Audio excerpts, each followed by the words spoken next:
सदाशिवसमारम्भां शङ्कराचार्यमध्यमाम् अस्मदाचार्यपर्यन्तां वन्दे गुरुपरम्पराम्।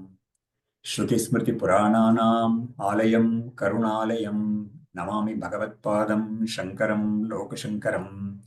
शङ्कारूपेण मच्चित्तं पङ्गीकृतमभूद्यया किङ्करीयस्य सामाया शङ्कराचार्यमाश्रये। प्रह्लादवरदो देवो यो नृसिंहः परो हरिः नृसिंहोपासकं तं नित्यं तं नृसिंहभुजं भजे गुरुं भजे। श्रीसच्चिदानन्दशिवाभिनव्य नृसिंहभारत्यभिधान्यतीन्द्रान् विद्यानिधीन् मन्त्रनिधीन् सदात्मनिष्ठान् भजे मानवशम्भुरूपान्। सदात्मध्याननिरतं विषयेभ्यः पराङ्मुखं नौमि शास्त्रेषु निष्णातं चन्द्रशेखरभारतीम्। विवेकिनं महाप्रज्ञं धैर्योदार्यक्षमानिधिं सदाभिनवपूर्वं तं विद्यातीर्थगुरुं भजे। अज्ञानां जाह्नवीतीर्थं विद्यातीर्थं विवेकिनां सर्वेषां सुखदं तीर्थं भारतीतीर्थमाश्रये। विद्याविनयसम्पन्नं वीतरागं विवेकिनं वन्दे वेदान्ततत्त्वज्ञं विधुशेखरभारतीम्। नमामि यामिनीनाथ लेखालङ्कृतकुन्तलां भवानीं भवसन्तापनिर्वापणसुधानदीम्। श्रीशङ्करानन्दगुरुपादाम्बुजन्मने सविलासमहामोहग्राहग्रासैककर्मणे तत्पादाम्बुरुहद्वन्द्वसेवानिर्मलचेतसां सुखबोधाय तत्त्वस्य विवेकोऽयं विधीयते। ಅನುಭೂತಿ ಪ್ರಕಾಶ ಇದರಲ್ಲಿ ಮೈತ್ರಾಯಣಿ ಉಪನಿಷತ್ ಅನ್ನೋದ್ರ ಸಂಗ್ರಹ ನೋಡ್ತಾ ಇದ್ದೀವಿ. ಇದರಲ್ಲಿ ಆತ್ಮತತ್ವ ಬ್ರಹ್ಮತತ್ವ ಅದು ಒಂದೇನೆ ಅಂತ ಹೇಳಿದ್ಮೇಲೆ ಪ್ರಪಂಚ ತತ್ವ ಅದೆಲ್ಲ ಕೂಡ ಹೇಳಿದ್ದಾರೆ. ಇವಾಗ ಈ ಆತ್ಮತತ್ವ ಅನ್ನೋದ್ರಲ್ಲಿ ಜೀವ ಅನ್ನೋದು ಏನು, ಜೀವ ಅನ್ನೋ ತತ್ವ ಹೇಗಿರುತ್ತೆ ಅದು ಅನ್ನೋದನ್ನ ಒಂದು ವಿವರಣೆ ಕೊಡ್ತಾ ಇದ್ದಾರೆ. ಇದರಲ್ಲಿ ಅವ್ರು ಹೇಳಿದ್ರು, ಈ ಜೀವ ಅನ್ನೋದ್ರಲ್ಲಿ 17 ತತ್ವ ಇರುತ್ತೆ. 5 ಜ್ಞಾನೇಂದ್ರಿಯಗಳು, 5 ಕರ್ಮೇಂದ್ರಿಯಗಳು, 5 ಪ್ರಾಣಗಳು, ಇದೆಲ್ಲ ಸೇರಿ 15, ಮನಸ್ಸು ಅಹಂಕಾರ ಇದೆಲ್ಲ ಸೇರಿದ್ರೆ 11, 12, 17 ಅಂತ 17 ತತ್ವಗಳಿರೋದು ಈ ಜೀವ ತತ್ವ ಅಂತ ಹೇಳಿದ್ರು. ಅದಾದ್ಮೇಲೆ ಈ ಜೀವ ಅನ್ನೋದಕ್ಕೆ ಭೂತಾತ್ಮ ಅಂತ ಒಂದು ಹೆಸರಿದೆ ಅಂತ ಹೇಳಿದ್ರು. ಯಾತಕ್ಕೆ ಅಂದ್ರೆ ಪಂಚಭೂತಗಳಿಂದ ಆಗಿರೋ ಈ ಶರೀರ ಮನಸ್ಸು ಅಂತ ಇದೆಯಲ್ಲ, ಅಂದ್ರೆ ಬಾಡಿ ಮೈಂಡ್ ಕಾಂಪ್ಲೆಕ್ಸ್ ಅಂತ, ಅದರಲ್ಲಿ ಅಭಿಮಾನ ಇಟ್ಕೊಂಡಿರೋದ್ರಿಂದ ಇದಕ್ಕೆ ಭೂತಾತ್ಮ ಅಂತ ಒಂದು ಹೆಸರು. ಹಾಗಾಗಿ ಈ ಭೂತಾತ್ಮ ಅಂತಾನೆ ಇವರು, ಅದಕ್ಕೆ ವಿದ್ಯಾರಣ್ಯರೇ ಪಂಚದಶಿಲಿ ಕೊಟ್ಟಿರೋದು ಚಿದಾಭಾಸ ಅಂತ ಕೊಟ್ಟಿದ್ದಾರೆ, ಅದಕ್ಕೆ ಜೀವ ಅಂತ ಹೇಳೋದು. ವಿಜ್ಞಾನಾತ್ಮ ಅಂತ ಬ್ರಹ್ಮಸೂತ್ರದಲ್ಲೆಲ್ಲ ಕೂಡ ಹೆಸರಿದೆ ಅದಕ್ಕೆ. ಹಾಗಾಗಿ ಜೀವ ಅನ್ನೋದಕ್ಕೆ ಬೇರೆ ಬೇರೆ ಹೆಸರುಗಳಿದೆ. ಇಲ್ಲಿ ಅವರು ಭೂತಾತ್ಮ ಅಂತ ಹೇಳಿದ್ದಾರೆ. ಅಹಂಕಾರೇ ಭೌತಿಕೇ ಯತ್ ಚೈತನ್ಯಂ ಪ್ರತಿಬಿಂಬಿತಂ ಸ ಭೂತಾತ್ಮ ಅತ್ರ ಚಿತ್ ಬಿಂಬಂ ನಿರ್ಲೇಪಂ ಬ್ರಹ್ಮ ಕಥ್ಯತೆ.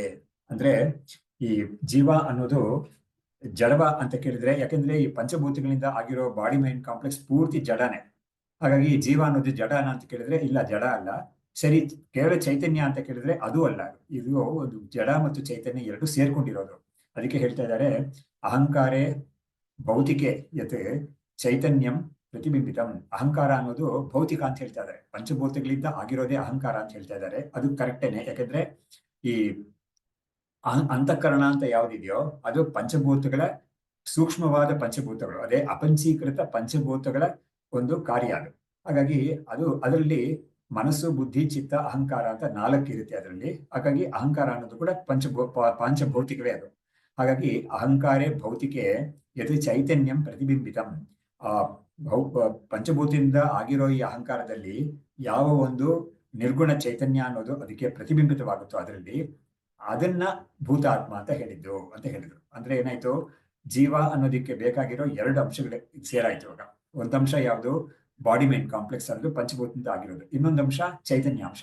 ಇದು 2 ಸೇರ್ಕೊಂಡಿರೋದೇ ಜೀವ ಅಂತ ಹೇಳಿದ್ರು. ಸ ಭೂತಾತ್ಮ ಅತ್ರ ಚಿತ್ ಬಿಂಬಿತಂ ಚಿತ್ ಬಿಂಬಂ ನಿರ್ಲೇಪಂ ಬ್ರಹ್ಮ ಕಥ್ಯತೆ. ಹಾಗಾಗಿ ಈ ಪ್ರತಿಬಿಂಬ ಅನ್ನೋದು ಜೀವ ಅಂತ ಹೇಳಿದ್ರು.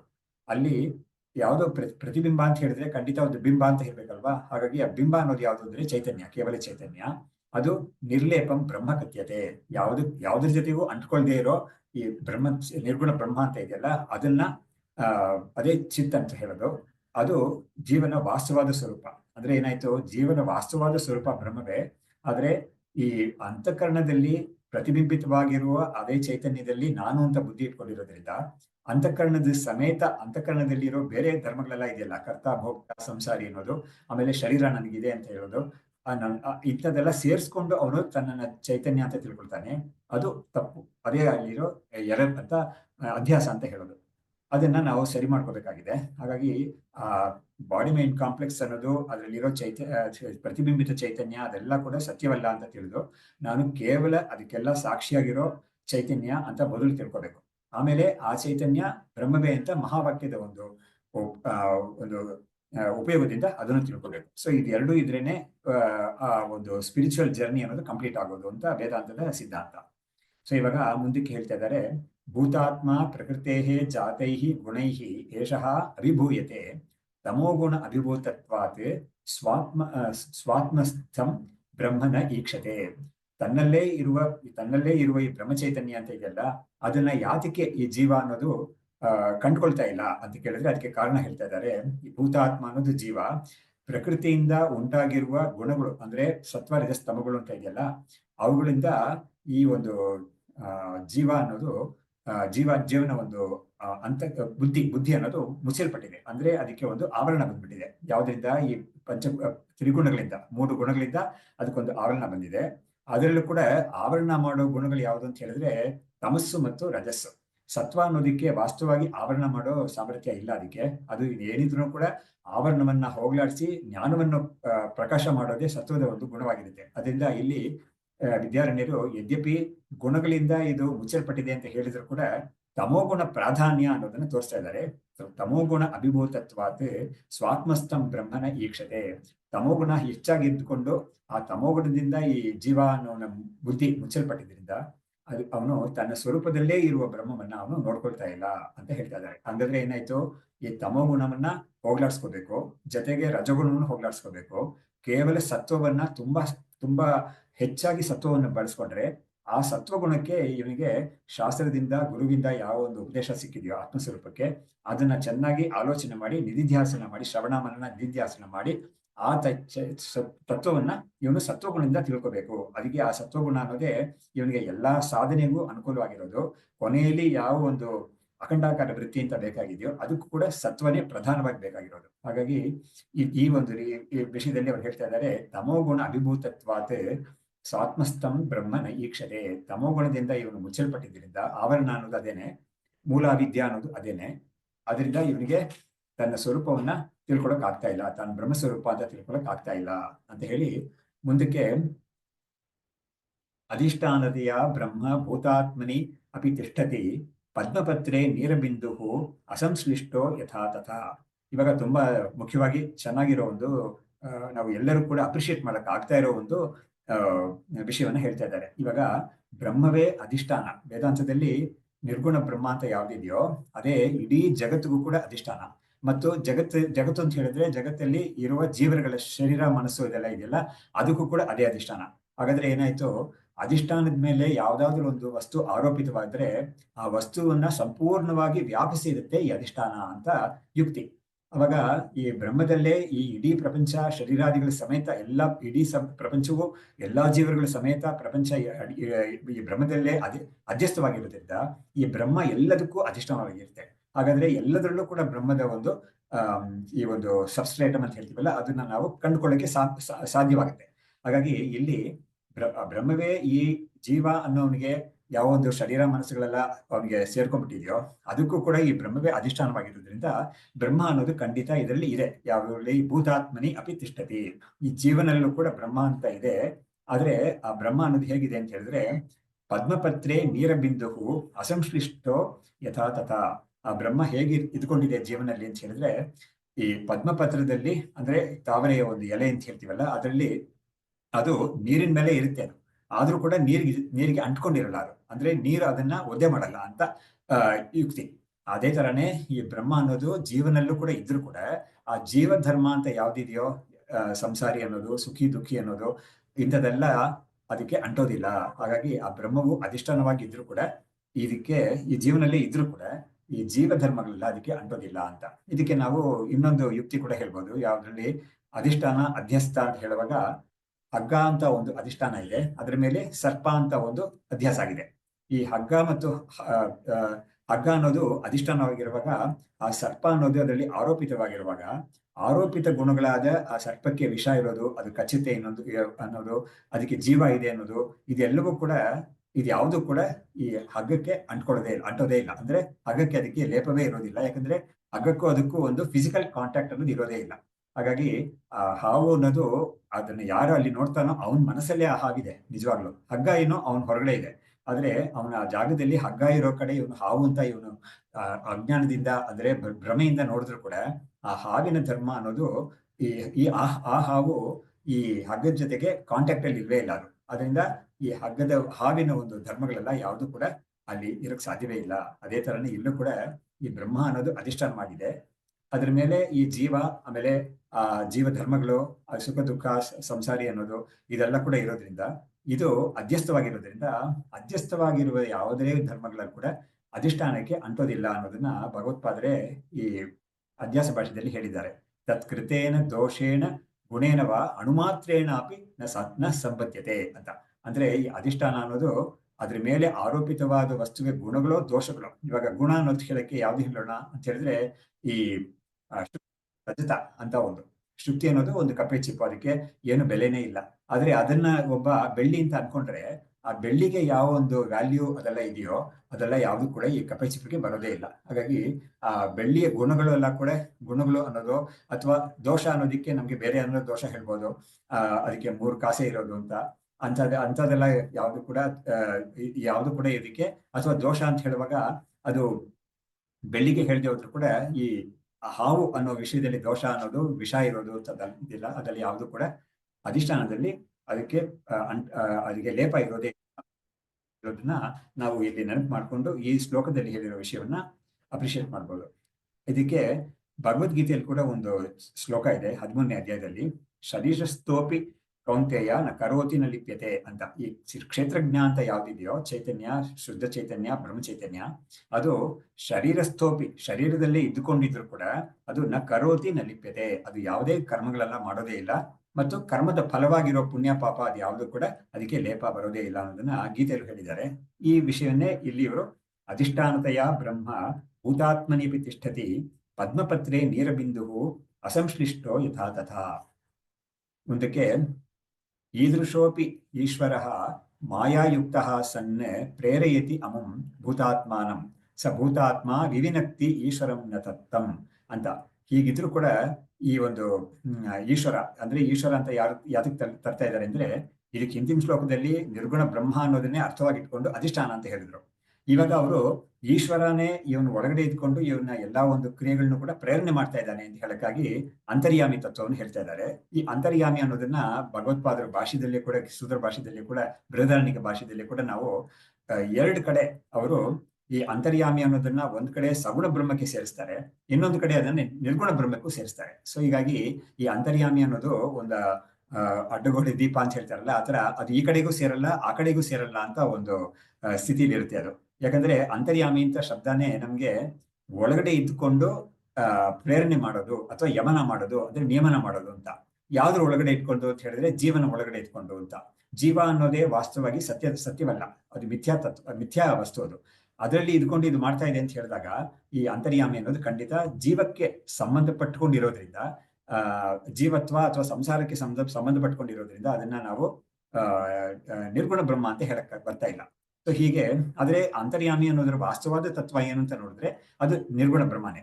ಹಾಗಾಗಿ ಇಲ್ಲಿ ಇವ್ರು ಹೇಳ್ತಾ ಇದ್ದಾರೆ, ಈದೃಶೋಪಿ ಈಶ್ವರ ಮಾಯಾಯುಕ್ತ. ಅದಕ್ಕೆ ಹೇಳ್ತಾ ಇದ್ದಾರೆ ಈಶ್ವರ ಅಂದ್ರೆ ಯಾರು ಅಂತ ಹೇಳಿದ್ರೆ, ನಿರ್ಗುಣ ಬ್ರಹ್ಮಕ್ಕೆ ಮಾಯೆಯ ಒಂದು ಸಂಪರ್ಕದಿಂದ ಈಶ್ವರತ್ವ ಅನ್ನೋದು ಬರುತ್ತೆ. ಸಂಪರ್ಕ ಅಂದ್ರೆ ಏನು, ನಿರ್ಗುಣ ಬ್ರಹ್ಮಕ್ಕೆ ಏನೋ ಒಂದು ಅಜ್ಞಾನ ಬಂದು ಅದು ಮಾಯೆಯ ಜೊತೆಗೆ ಒಂದು ಸಂಪರ್ಕ ಮಾಡಿಕೊಂಡು ಆತರ ಅಲ್ಲ. ಅದು ಶಾಸ್ತ್ರವು ಏನ್ ಮಾಡ್ತಾ ಇದೆ ಅಂದ್ರೆ ನಿರ್ಗುಣ ಬ್ರಹ್ಮಕ್ಕೆ ಮಾಯೆ ಅನ್ನೋದನ್ನ ಸೇರಿಸಿ ಅದನ್ನ ಈಶ್ವರ ಅಂತ ಒಂದು ಕಲ್ಪನೆ ನಮಗೆ ಮಾಡಿಕೊಡುತ್ತೆ. ಹಾಗಾಗಿ ಜೀವ ಅನ್ನೋದು ಅವಿದ್ಯೆಯಿಂದ ಉಂಟಾಗಿರೋದು, ಆದ್ರೆ ಈಶ್ವರ ಅನ್ನೋದು ಅವಿದ್ಯೆಯಿಂದ ಅಲ್ಲ, ಶಾಸ್ತ್ರವೇ ಒಂದು ಕಲ್ಪನೆ ಮಾಡ್ತಾ ಇದೆ, ಅದಕ್ಕೆ ಅಧ್ಯಾರೋಪ ಅಂತ ಹೇಳ್ತೀವಿ ನಾವು.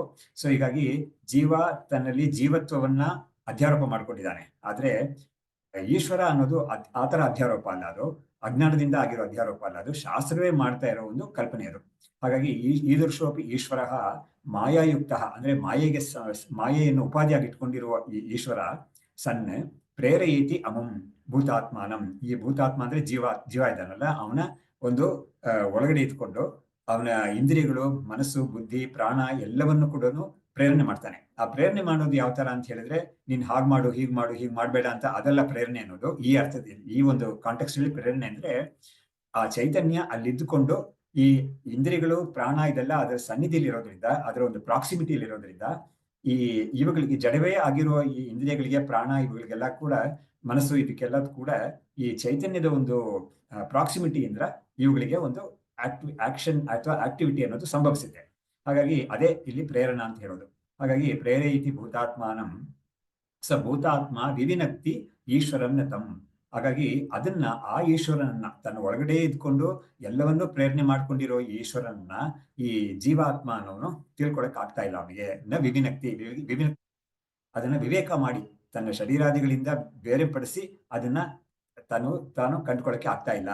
ಈ ವಿಷಯ ನಮಗೆ ಈ ಬೃಹದಾರಣ್ಯಕದಲ್ಲಿ ಅಂತರ್ಯಾಮಿ ಬ್ರಾಹ್ಮಣಂ ಅಂತ ಒಂದಿದೆ, ತುಂಬಾ ಮುಖ್ಯವಾದದ್ದು. ಅದರಲ್ಲಿ ಬರುತ್ತೆ. ಅದ್ರಲ್ಲಿ ಹೇಗ್ ಬರುತ್ತೆ ಅಂದ್ರೆ, ಒಂದೊಂದು ಪರ್ಯಾಯದಲ್ಲೂ ಇಡೀ ಸೃಷ್ಟಿಯಲ್ಲಿ ಏನೇನಿದೆಯೋ ಏನೇನು ಜೀವ ಅಂತ ಹೇಳಕ್ಕಾಗುತ್ತೋ ನಾವು ಕಾಸ್ಮಿಕ್ ಜೀವ ಅಂತ ಹೇಳುವಾಗ ನಾವು ಈ ಪೃಥ್ವಿ, ಅಪ್ಪು, ತೇಜಸ್ ಅಂತ ಪಂಚಭೂತಗಳು ಹೇಳ್ತೀವಲ್ಲ, ಅದಕ್ಕೆಲ್ಲ ಒಂದು ದೇವತೆ ಇದೆ. ಆ ದೇವತೆಗಳನ್ನ ನಾವು ಕಾಸ್ಮಿಕ್ ಜೀವ ಅಂತ ಹೇಳ್ತೀವಿ. ಬಿಡಿ ಜೀವ ಅಂತ ಹೇಳೋದು ಸಾಧಾರಣ ವ್ಯಕ್ತಿಗಳು. ಹಾಗಾಗಿ ಎಲ್ಲದರಲ್ಲೂ ಕೂಡ ಈ ಅಂತರ್ಯಾಮಿನೇ ಆಯಾ ಜೀವಗಳನ್ನ ಅದು ಪ್ರೇರಣೆ ಮಾಡ್ತಾ ಇದೆ ಅಂತ ಅಲ್ಲಿ ಬರುತ್ತೆ. ಅವಾಗ ಪೃಥಿವಿ ಶರೀರಂ ಪೃಥಿವ್ಯಾ ಅಂತರೋ ನಿಯಮೈತಿ ಎಂ ಪೃಥಿವಿ ನ ವೇದ ಅಂತ ಏಷತ ಆತ್ಮ ಅಂತರ್ಯಾಮಿ ಅಮೃತ ಅಂತ ಅಲ್ಲಿ ಬರ್ತದೆ. ಹಾಗಾಗಿ ಪೃಥ್ವಿ ಅಂತ ಒಂದು ದೇವತೆ ಇದೆ. ಆ ಪೃಥ್ವಿ ದೇವತೆ ಒಳಗಡೆ ಇದ್ಕೊಂಡು ಈ ಅಂತರ್ಯಾಮಿನೇ ಆ ಪೃಥ್ವಿ ದೇವತೆಯ ಶರೀರ ಇಂದ್ರಿಯಗಳನ್ನೆಲ್ಲ ನಿಯಮನ ಮಾಡ್ತಾ ಇದೆ. ಆದ್ರೆ ಆ ಪೃಥ್ವಿ ದೇವತೆಗೆ ತನ್ನ ಶರೀರದಲ್ಲಿ ಇದ್ಕೊಂಡು ಈ ಅಂತರ್ಯಾಮಿನೇ ಮಾಡ್ತಾ ಇದೆ ಇದನ್ನೆಲ್ಲ ಅಂತ ಗೊತ್ತಿಲ್ಲ ಅದಕ್ಕೆ. ಹಾಗಾಗಿ ಎಂ ಪೃಥ್ವಿನ ವೇದ, ಹಾಗಾಗಿ ಆ ಒಳಗಡೆ ಅದೇ ಇದ್ಕೊಂಡು ಮಾಡ್ತಾ ಇದೆ ಅಂತ ಗೊತ್ತಾಗ್ತಾ ಇಲ್ಲ. ಇದೇ ಎಲ್ಲಾ ಜೀವಗಳಿಗೂ ಇರೋ ಸ್ಥಿತಿ. ಯಾಕಂದ್ರೆ ಜೀವ ಅಂತ ಬಂದ್ಮೇಲೆ ಅದಕ್ಕೆ ಅಜ್ಞಾನ ಇದೆ ಅಂತ ಆಯ್ತು. ಏನ್ ಅಜ್ಞಾನ ಅಂತ ಹೇಳಿದ್ರೆ, ತಾನು ಯಾರು ಅಂತ ಗೊತ್ತಿಲ್ಲ ಅಂತ ಆಯ್ತದು. ಹಾಗಾಗಿ ಈ ಒಂದು ವಿಷಯದಲ್ಲಿ ತನ್ನ ಒಳಗಡೆನೆ ಇದ್ಕೊಂಡು, ಅಷ್ಟು ಹತ್ತಿರದಲ್ಲೇ ಇದ್ಕೊಂಡು ಆ ಚೈತನ್ಯ ಇದೆಲ್ಲ ಮಾಡಿಸ್ತಾ ಇದೆ ಅಂತ ಹೇಳಿದ್ರೆ, ಆ ಚೈತನ್ಯವನ್ನ ಇದು ನೋಡ್ಕೊಳಕ್ ಆಗ್ತಾ ಇಲ್ಲ. ಅದಕ್ಕೇನೆ ಪರಾಂಚಿಕಾನಿ ವಿತರಣ ಸ್ವಯಂಭೂ ಅಂತ ಹೇಳಿ ಆ ಕಠೋಪನಿಷತ್ತಲ್ಲಿ ಕೂಡ ಇಂದ್ರಿಯಗಳು, ಮನಸ್ಸು ಎಲ್ಲವೂ ಕೂಡ ಹೊರಮುಖವಾಗಿ ಆಗ್ಬಿಟ್ಟಿದೆ. ಅದರಿಂದ ಅದಕ್ಕೆ ಒಳಗಡೆ ಇರೋ ಈ ಚೈತನ್ಯವನ್ನ ತಿಳ್ಕೊಳಕ್ಕೆ ಆಗ್ತಾ ಇಲ್ಲ ಅಂತ ಅಲ್ಲೂ ಬಂದಿದೆ. ಆದ್ರೆ ಖಂಡಿತ ಚೈತನ್ಯವನ್ನು ತಿಳ್ಕೊಳ್ಳಕ್ಕೆ ಜೀವಕ್ಕೆ ಆಗೋದಿಲ್ಲ ಅಂತ ಹೇಳ್ತಾ ಇಲ್ಲ, ಆಗ್ತಾ ಇಲ್ಲ ಅಂತ ಹೇಳ್ತೀಯ ಹೊರತು ಆಗೋದೇ ಇಲ್ಲ ಅಂತ ಹೇಳ್ತಾ ಇಲ್ಲ. ಅದು ಮಾಡ್ಬೇಕಾದ್ರೆ ಖಂಡಿತ ಒಂದು ಪ್ರಕ್ರಿಯೆ ಇದೆ. ಅದಕ್ಕೆ ಹೊರಮುಖವಾಗಿ ಹೋಗ್ತಾ ಇರೋ ಈ ಮನಸ್ಸು, ಇಂದ್ರಿಯಗಳನ್ನ ಅವನು ತಡೆ ಮಾಡಿ ಆ ಎಲ್ಲಾ ಶಕ್ತಿಯನ್ನು ಕೂಡ ಒಳಗೆ ಇರೋ ಆತ್ಮ ಚೈತನ್ಯವನ್ನ ಅವನು ಅನುಸಂಧಾನ ಮಾಡಿ, ನಿಧಿಧ್ಯಾಸನ ಮಾಡಿ ತಿಳ್ಕೊಳ್ಳಕ್ಕೆ ಪ್ರಯತ್ನ ಮಾಡ್ಬೇಕು ಅಂತ. ಸೊ ಇಲ್ಲಿ ಅಂತರೋ ಯಮಯತಿ ಎಂ ಪೃಥ್ವಿನ ವೇದ, ಅದೇ ಅಂತರ್ಯಾಮಿ ಅಂತ ಹೇಳಿದ್ರು. ಹಾಗಾಗಿ ಅಲ್ಲೂ ಕೂಡ ಶಂಕರಾಚಾರ್ಯರು ಈ ಹೇಗದನ್ನ ನೇಮನ ಮಾಡುತ್ತೆ ಅಂತ ಕೇಳಿದ್ರೆ, ಅದು ಸಾಕ್ಷಿ ಮಾತ್ರ ಚೈತನ್ಯ ಸಾನ್ನಿಧ್ಯನ ಅದು ನೇಮನ ಮಾಡುತ್ತೆ ಅಂತ. ಹಾಗಾಗಿ ಬರೀ ಸಾನ್ನಿಧ್ಯದಿಂದಲೇ ಈ ಇಂದ್ರಿಯಕ್ಕೆ, ಮನಸ್ಸಿಗೆ, ಇವುಗಳಿಗೆಲ್ಲಕ್ಕೂ ಒಂದು ಶಕ್ತಿ ಸಿಕ್ಕಿ ಅವುಗಳು ಮಾಡುತ್ತೆ ಅಂತ. ಇದಕ್ಕೆ ನಮ್ಗೆ ಶಾಸ್ತ್ರದಲ್ಲಿ ಕೊಡೋ ಉದಾಹರಣೆ ಏನಂದ್ರೆ ಮ್ಯಾಗ್ನೆಟ್ ಅಂಡ್ ಅಯನ್ ಫೈಲಿಂಗ್ಸ್ ಅಂತ. ಸೊ ಮ್ಯಾಗ್ನೆಟ್ ಅನ್ನೋದು ಏನು ಮಾಡ್ಬೇಕಾಗಿಲ್ಲ, ಆದ್ರೆ ಅದರ ರೇಂಜ್ ಅಲ್ಲಿ ಏನೇನು ಅಯನ್ ಫೈಲಿಂಗ್ಸ್ ಇದೆಯೋ ಅವುಗಳಿಗೆ ಈ ಮ್ಯಾಗ್ನೆಟ್ ಇಂದ ಒಂದು ಪವರ್ ಸಿಕ್ಕಿ ಅವುಗಳು ಒಂದು ಅದರಲ್ಲೊಂದು ಮೂವ್ಮೆಂಟ್ ಎಲ್ಲ ನಾವು ನೋಡ್ತೀವಿ. ಸೊ ಈ ಉದಾಹರಣೆಯನ್ನ ಶಾಸ್ತ್ರದಲ್ಲಿ ಕೊಡ್ತಾರೆ ಇದಕ್ಕೆ. ಆಮೇಲೆ ಮುಂದಕ್ಕೆ ಸುಖೈಹಿ ವೈಷಯಿಕೈಹಿ ಸತ್ವಗುಣೋದ್ಭೂತೈಹಿ ಪ್ರತೃಪ್ಯತಿ ಉದ್ರೇಕೆ ರಜಸಃ ಸೋಯಂ ಕಲುಷೀಕ್ರಿಯತೆ ಭೃಷಂ ಅಂತ. ಇವಾಗ ಈ ಮೂರು ಗುಣಗಳು ಕೂಡ ಹೇಗೆ ಈ ಒಂದು ಜೀವನಿಗೆ ಒಂದು ಪರಿಣಾಮಕಾರಿಯಾಗಿರುತ್ತೆ. ಅದು ಅಂದ್ರೆ ಜೀವನಲ್ಲಿ ಏನೇನ್ ತರ ಪರಿಣಾಮಗಳನ್ನ ಉಂಟು ಮಾಡುತ್ತೆ ಈ ಮೂರು ಗುಣಗಳು, ಸತ್ವ ರಜಸ್ ತಮಸ್ ಅನ್ನೋದು ಹೇಗೆ ಮಾಡುತ್ತೆ ಅನ್ನೋದನ್ನ ಇವರು 2-3 ಶ್ಲೋಕಗಳಲ್ಲಿ ಹೇಳ್ತಾರೆ. ಇಲ್ಲಿ ಹೇಳ್ತಾ ಇದ್ದಾರೆ, ವೈಷಯಿಕೈಹಿ ಸುಖೈಹಿ ಸ್ವತ್ವಗುಣೋದ್ಭೂತೈಹಿ ಪ್ರತೃಪ್ಯತಿ. ಇವಾಗ ನಮ್ಗೆ ಯಾವುದೇ ಸುಖ, ನಮ್ಗೆ ವೈಷಯಿಕ ಸುಖ ಅಂತ ಹೇಳ್ತೀವಲ್ಲ, ಅದು ವಿಷಯದಿಂದ ಬರೋ ಸುಖ. ಏನ್ ವಿಷಯ ಅಂತ ಹೇಳಿದ್ರೆ ಶಬ್ದ, ಸ್ಪರ್ಶ, ರೂಪ, ರಸ, ಗಂಧ ಅಂತ ಈ ಅಷ್ಟು ವಿಷಯಗಳಿಂದನೂ ನಮ್ಗೆ ಬರೋ ಏನೇನ್ ಸುಖ ಇದೆಯೋ ಅದು ಸಣ್ಣ ಸುಖವಾಗಿರ್ಬೋದು, ದೊಡ್ಡ ಸುಖವಾಗಿರ್ಬೋದು, ಆದ್ರೆ ವಿಷಯಗಳಿಂದ ಬಂದಿರೋ ಸುಖ, ವಿಷಯದ ಸಂಪರ್ಕದಿಂದ ಬರೋ ಸುಖ. ಅದಕ್ಕೆ ಈ ಶಾಸ್ತ್ರ ಏನ್ ಹೇಳುತ್ತೆ ಅಂದ್ರೆ ಈ ಸಾಮಾನ್ಯವಾದ ಜೀವಗಳಿಂದ ಹಿಡಿದು ಬ್ರಹ್ಮಲೋಕದಲ್ಲಿ ಪರ್ಯಂತ ಆ ಬ್ರಹ್ಮಲೋಕದಲ್ಲಿ ಏನೇನೋ ಆನಂದಗಳೆಲ್ಲ ಬರ್ತಾ ಇರುತ್ತೋ ಅಲ್ಲೂ ಕೂಡ ಅದು ವೈಷಯಿಕ ಸುಖಾನೇ. ಯಾಕಂದ್ರೆ ಆ ವಿಷಯ ಸುಖವನ್ನ ಪಡ್ಕೊಳ್ಳಕ್ಕೆ ಒಬ್ಬನಿಗೆ ಆ ಬ್ರಹ್ಮಲೋಕದಲ್ಲಿರೋ ಸುಖಕ್ಕೆ ಅನುಗುಣವಾದ ಒಂದು ಶರೀರ ಸಿಗುತ್ತೆ ಅವನಿಗೆ, ಅವನ ಪುಣ್ಯ ವಿಶೇಷದಿಂದ. ಆ ಶರೀರದಿಂದ ಅವನು ಬ್ರಹ್ಮಲೋಕ ಸುಖಗಳೆಲ್ಲ ಅನುಭವಿಸ್ಬೋದು. ಅದೇ ತರ ಸ್ವಲ್ಪ ಕೆಳಗೆ ಇರೋ ಬೇರೆ ಸ್ವರ್ಗಲೋಕಗಳು, ಆಮೇಲೆ ಗಂಧರ್ವ ಲೋಕ ಅಂತೆಲ್ಲ ನಾವ್ ಏನೇ ಹೇಳ್ತೀವೋ ಅಲ್ಲಿ ಅದು, ಮತ್ತು ಈ ಭೂಲೋಕದಲ್ಲಿ ನಮ್ಗೆ ಮನುಷ್ಯರಿಗೆ ಸಿಕ್ಕೋ ಸುಖ, ಆಮೇಲೆ ಪ್ರಾಣಿ ಪಕ್ಷಿಗಳಿಗೆ ಕ್ರಿಮಿ ಕೀಟಗಳಿಗೆಲ್ಲ ಕೂಡ ಏನೇನು ಸುಖ ಸಿಗುತ್ತೋ ಆ ಎಲ್ಲ ಸುಖಕ್ಕೂ ಕೂಡ ಒಂದು ಸತ್ವಗುಣ ಬೇಕು ಅಂತ ಶಾಸ್ತ್ರದ ಒಂದು ತೀರ್ಮಾನ. ಯಾತಕ್ಕೆ ಅಂತ ಹೇಳಿದ್ರೆ ನೋಡಿ, ಈ ಸುಖ ಅಂತ ಒಂದು ಬರ್ಬೇಕಾದ್ರೆ ಅದು ಯಾವುದೇ ಸುಖ ಇರ್ಲಿ, ಅದು ಸಣ್ಣ ಸುಖ ಆಗಿರ್ಲಿ, ದೊಡ್ಡ ಸುಖ ಆಗಿರ್ಲಿ, ಯಾವ ಲೋಕದ ಸುಖವಾಗಿರ್ಲಿ, ಅದು ಪುಣ್ಯದಿಂದಲೇ ಸುಖ ಸಿಗುತ್ತೆ ಅಂತ ಶಾಸ್ತ್ರದ ಒಂದು ತೀರ್ಮಾನ. ಯಾವ ಪುಣ್ಯ? ಅವನು ಮುಂಚೆನೆ ಮಾಡಿರೋ ಪುಣ್ಯ. ಆ ಪುಣ್ಯ ಮಾಡೋದಿಕ್ಕೆ ಖಂಡಿತ ಅವನಿಗೆ ಸತ್ವಗುಣ ಬೇಕಾಗಿದೆ. ಹಾಗಾಗಿ ಯಾವುದೇ ಜೀವ ಕೂಡ ಒಂದು ಸುಖವನ್ನ ಇವಾಗ ಅನುಭವಿಸ್ತಾ ಇದೆ ಅಂತ ಹೇಳಿದ್ರೆ ಅದಕ್ಕೆ ಕಾರಣವಾಗಿ ಮುಂಚೆ ಅದು ಒಂದು ಪುಣ್ಯ ಮಾಡಿರ್ಬೇಕು. ಆ ಪುಣ್ಯ ಸತ್ವಗುಣದಿಂದ ಆಗಿರೋದು. ಹಾಗಾಗಿ ಈ ಸುಖ ಕೂಡ ಇವಾಗ ಬರೋದು ಮನಸ್ಸಿಗೆ ಆ ತಾತ್ಕಾಲಿಕವಾಗಿ ಒಂದು ಸತ್ವಗುಣ ಹೆಚ್ಚಾಗುತ್ತೆ. ಅವಾಗ ಹೆಚ್ಚಾಗಿ ಆ ವಿಷಯ ಸಂಪರ್ಕ ಇವನಿಗೆ ಆದಾಗ ಅವನಿಗೆ ಆ ಮನಸ್ಸಲ್ಲಿ ಅಂತಃಕರಣದಲ್ಲಿ ಸತ್ವಗುಣ ಅನ್ನೋದು ಹೆಚ್ಚಾಗಿ ಆ ವಿಷಯದ ಒಂದು ಸುಖವನ್ನು ಅವನು ಪಡಿತಾನೆ ಅಂತ ಶಾಸ್ತ್ರದ ಸಿದ್ಧಾಂತ. ದುಃಖವನ್ನು ಒಬ್ಬ ಅನುಭವಿಸ್ತಾ ಇದ್ದಾನೆ ಅಂತ ಹೇಳಿದ್ರೆ ಅವಾಗ ರಜೋಗುಣದ ಒಂದು ಕೆಲಸ ಮಾಡುತ್ತೆ ಅದು. ಹಾಗಾಗಿ ಸುಖಕ್ಕೆ ಸತ್ವಗುಣ ಬೇಕಾಗಿದೆ, ದುಃಖಕ್ಕೆ ರಜೋಗುಣ ಬೇಕಾಗಿದೆ. ಹಾಗಾಗಿ ಇಲ್ಲಿ ಸುಖೈಹಿ ವೈಷಯಿಕೈಹಿ ಸತ್ವಗುಣೋದ್ಭೂತೈಹಿ ಪ್ರತೃಪ್ಯತಿ. ಈ ಜೀವ ಏನ್ ಮಾಡ್ತಾನೆ, ಸತ್ವಗುಣದಿಂದ ಬಂದಿರುವ ಈ ಸುಖವನ್ನ, ವೈಷಯಿಕ ಸುಖವನ್ನ ಪಡೆದು ಅಲ್ಲಿಗೆ ತೃಪ್ತನಾಗ್ತಾನೆ. ಅದಕ್ಕಿಂತ ಮೇಲೆ ಒಂದಿದೆ, ಅದಕ್ಕಿಂತ ಹೆಚ್ಚಾಗಿರೋ ಒಂದು ವಿಷಯ ಸಂಪರ್ಕ ಇಲ್ದೇನೆ ಒಂದು ಸುಖ ಇದೆ ಅನ್ನೋದು ತಿಳಿತಾ ಇಲ್ಲ. ಹಾಗಾಗಿ ಇವನು ಅದರಲ್ಲೇ ತೃಪ್ತಿ ಪಡ್ತಾನೆ. ಸರಿ, ಯಾವಾಗ್ಲಾದ್ರೂ ಅವನಿಗೆ ರಜಸ್ಸು ಜಾಸ್ತಿ ಆದಾಗ ಏನಾಗುತ್ತೆ, ಅವನಿಗೆ ತುಂಬಾ ತಬ್ಬಿಬ್ಬಾಗ್ತಾನೆ. ಕಲುಷೀಕ್ರಿಯತೆ ಭೃಷಂ ಅಂತ ಅವನ ಮನಸ್ಸಿಗೆ ತುಂಬಾ ಕನ್ಫ್ಯೂಷನ್ ಬರುತ್ತೆ. ಏನ್ ಮಾಡ್ಬೇಕು ಏನ್ ಮಾಡ್ಬಾರ್ದು ಅಂತ ಗೊತ್ತಾಗ್ತಾ ಇಲ್ಲ. ಹಾಗೆಲ್ಲ ಆಗುತ್ತೆ ರಜೋಗುಣದಿಂದ. ಅವಾಗ ತಬ್ಬಿಬ್ಬಾಗ್ತಾನೆ. ಸೊ ಹಾಗಾಗಿ ಯಾವ ಒಂದು ಸುಖವನ್ನು ಪಡೆಯುವಾಗ ಅವನು ಸತ್ವಗುಣ ಹೆಚ್ಚಾಗಿರುತ್ತೆ ಅವನಿಗೆ, ಆದರೆ ದುಃಖವನ್ನು ಪಡೆಯುವಾಗ ಅವನಿಗೆ ರಜೋಗುಣ ಹೆಚ್ಚಾಗಿರುತ್ತೆ. ಸರಿ, ಅಷ್ಟು ಮಾತ್ರ ಅಲ್ಲ, ತಮೋಗುಣವೂ ಸೇರ್ಕೊಳ್ಳುತ್ತೆ. ತದಾನಿ ಅತಿಚಾಂಚಲ್ಯಾತ್ ಲುಪ್ಯತೆ ಹಿ ಅಖಿಲಾತ್ ಫಲಾತ್ ಋಷಿಂ ಪ್ರಕ್ರಮ್ಯ ತಾಂ ತ್ಯಕ್ತ್ವಾ ತಪಃ ಕುರ್ವನ್ ತ್ಯಜೇತ್ ಅಧಃ. ಇವಾಗ ಅದಕ್ಕೆ ಇವರೊಂದು ಅಭಿಪ್ರಾಯ ಹೇಳ್ತಾ ಇದ್ದಾರೆ ಬೇರೆ ವಿದ್ಯಾರಣ್ಯರು. ಆ ಸಮಯದಲ್ಲಿ ರಜಸ್ಸು ಹೆಚ್ಚಾಗಿದ್ದ ಸಮಯದಲ್ಲಿ ಅತಿ ಚಾಂಚಲ್ಯಾತ್, ಮನಸ್ಸಿಗೆ ತುಂಬಾ ಡಿಸ್ಟ್ರಾಕ್ಷನ್ ತುಂಬಾ ಇರುತ್ತೆ. ಅದಕ್ಕೆ ಮನಸ್ಸು ಚಂಚಲತೆಯನ್ನು ಹೊಂದುತ್ತೆ. ಅವಾಗ ಲುಪ್ಯತೆ ಹಿ ಅಖಿಲಾತ್ ಫಲಾತ್, ಎಲ್ಲಾ ಫಲದಿಂದಲೂ ಅವನು ದೂರವಾಗಿ ಹೋಗ್ಬಿಡ್ತಾನೆ. ಯಾಕಂದ್ರೆ ಒಳ್ಳೆ ಫಲಗಳು ಯಾವ್ದೋ ಅವನಿಗೆ ಸಿಗದೆ ಮಾಡ್ಬಿಡುತ್ತೆ ಈ ರಜೋಗುಣ ಹೆಚ್ಚಾಗೋದು. ಆ ಕಾರಣದಿಂದಲೇ ಗೀತೆಯಲ್ಲಿ ಕೂಡ ಈ 3ನೇ ಅಧ್ಯಾಯದಲ್ಲಿ ಅರ್ಜುನ ಕೇಳ್ತಾನೆ, ಇದು ಅತ ಕೇನ ಪ್ರಯುಕ್ತೋ ಪ್ರಾಪಂ ಸರತಿ ಪೂರುಷಃ ಅನಿಚ್ಛನ್ನಪಿ ವಾಷ್ಣೇಯ ಅನಿಚ್ಛನ್ನಪಿ ವಾಷ್ಣೇಯ ಬಲಾದಿವ ನಿಯೋಜಿತ. ಅವನು ಕೇಳ್ತಾನೆ ಅರ್ಜುನ, ಯಾತಕ್ಕೆ ಒಬ್ಬ ಈ ತರ ಒಂದು ಕಷ್ಟವನ್ನ ಪಾಪವನ್ನು ಮಾಡ್ತಾನೆ ಒಬ್ಬ?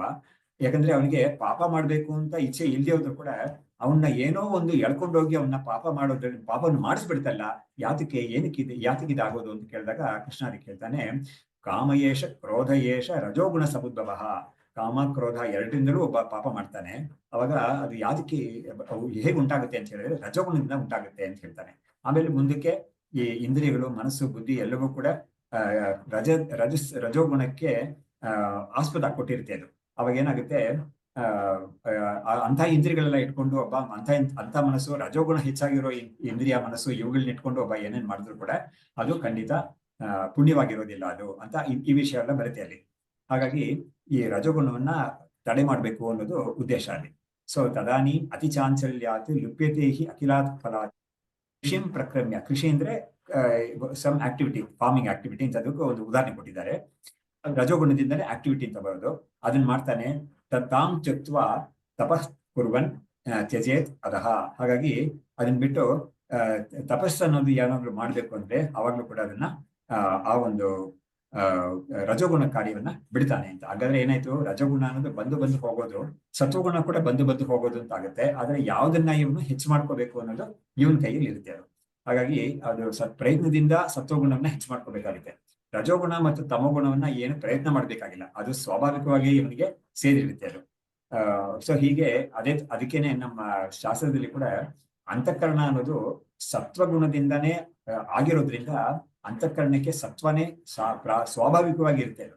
ಆದ್ರೆ ಆ ಸತ್ವಗುಣ ಏನಾಗಿರುತ್ತೆ, ರಜಸ್ಸಿಂದಾನು ತಮಸ್ಸಿಂದಾನು ಅದು ಮುಚ್ಚಲ್ಪಟ್ಟು ಸತ್ವಗುಣ ಹೆಚ್ಚಾಗಿ ಕಾಣಿಸ್ಕೊಳ್ದೇನೆ ಹೋಗ್ಬಿಡುತ್ತೆ ಅದು ಅಂತ ಆಗಿದೆ. ಸೊ ಹೀಗೆ ಪ್ರಯತ್ನ ಪಟ್ಟು ನಾವು ಸತ್ವಗುಣವನ್ನ ನಾವು ಹೆಚ್ಚು ಮಾಡ್ಕೋಬೇಕು. ಅದಕ್ಕೆ ಏನ್ ಮಾಡ್ಬೇಕು ಅಂದ್ರೆ ರಜಸ್ಸು ಮತ್ತು ತಮಸ್ಸನ್ನ ಪ್ರಯತ್ನ ಪೂರ್ವಕವಾಗಿ ಅದನ್ನ ತಡೆ ಮಾಡ್ಬೇಕಾಗುತ್ತೆ ಅಂತ.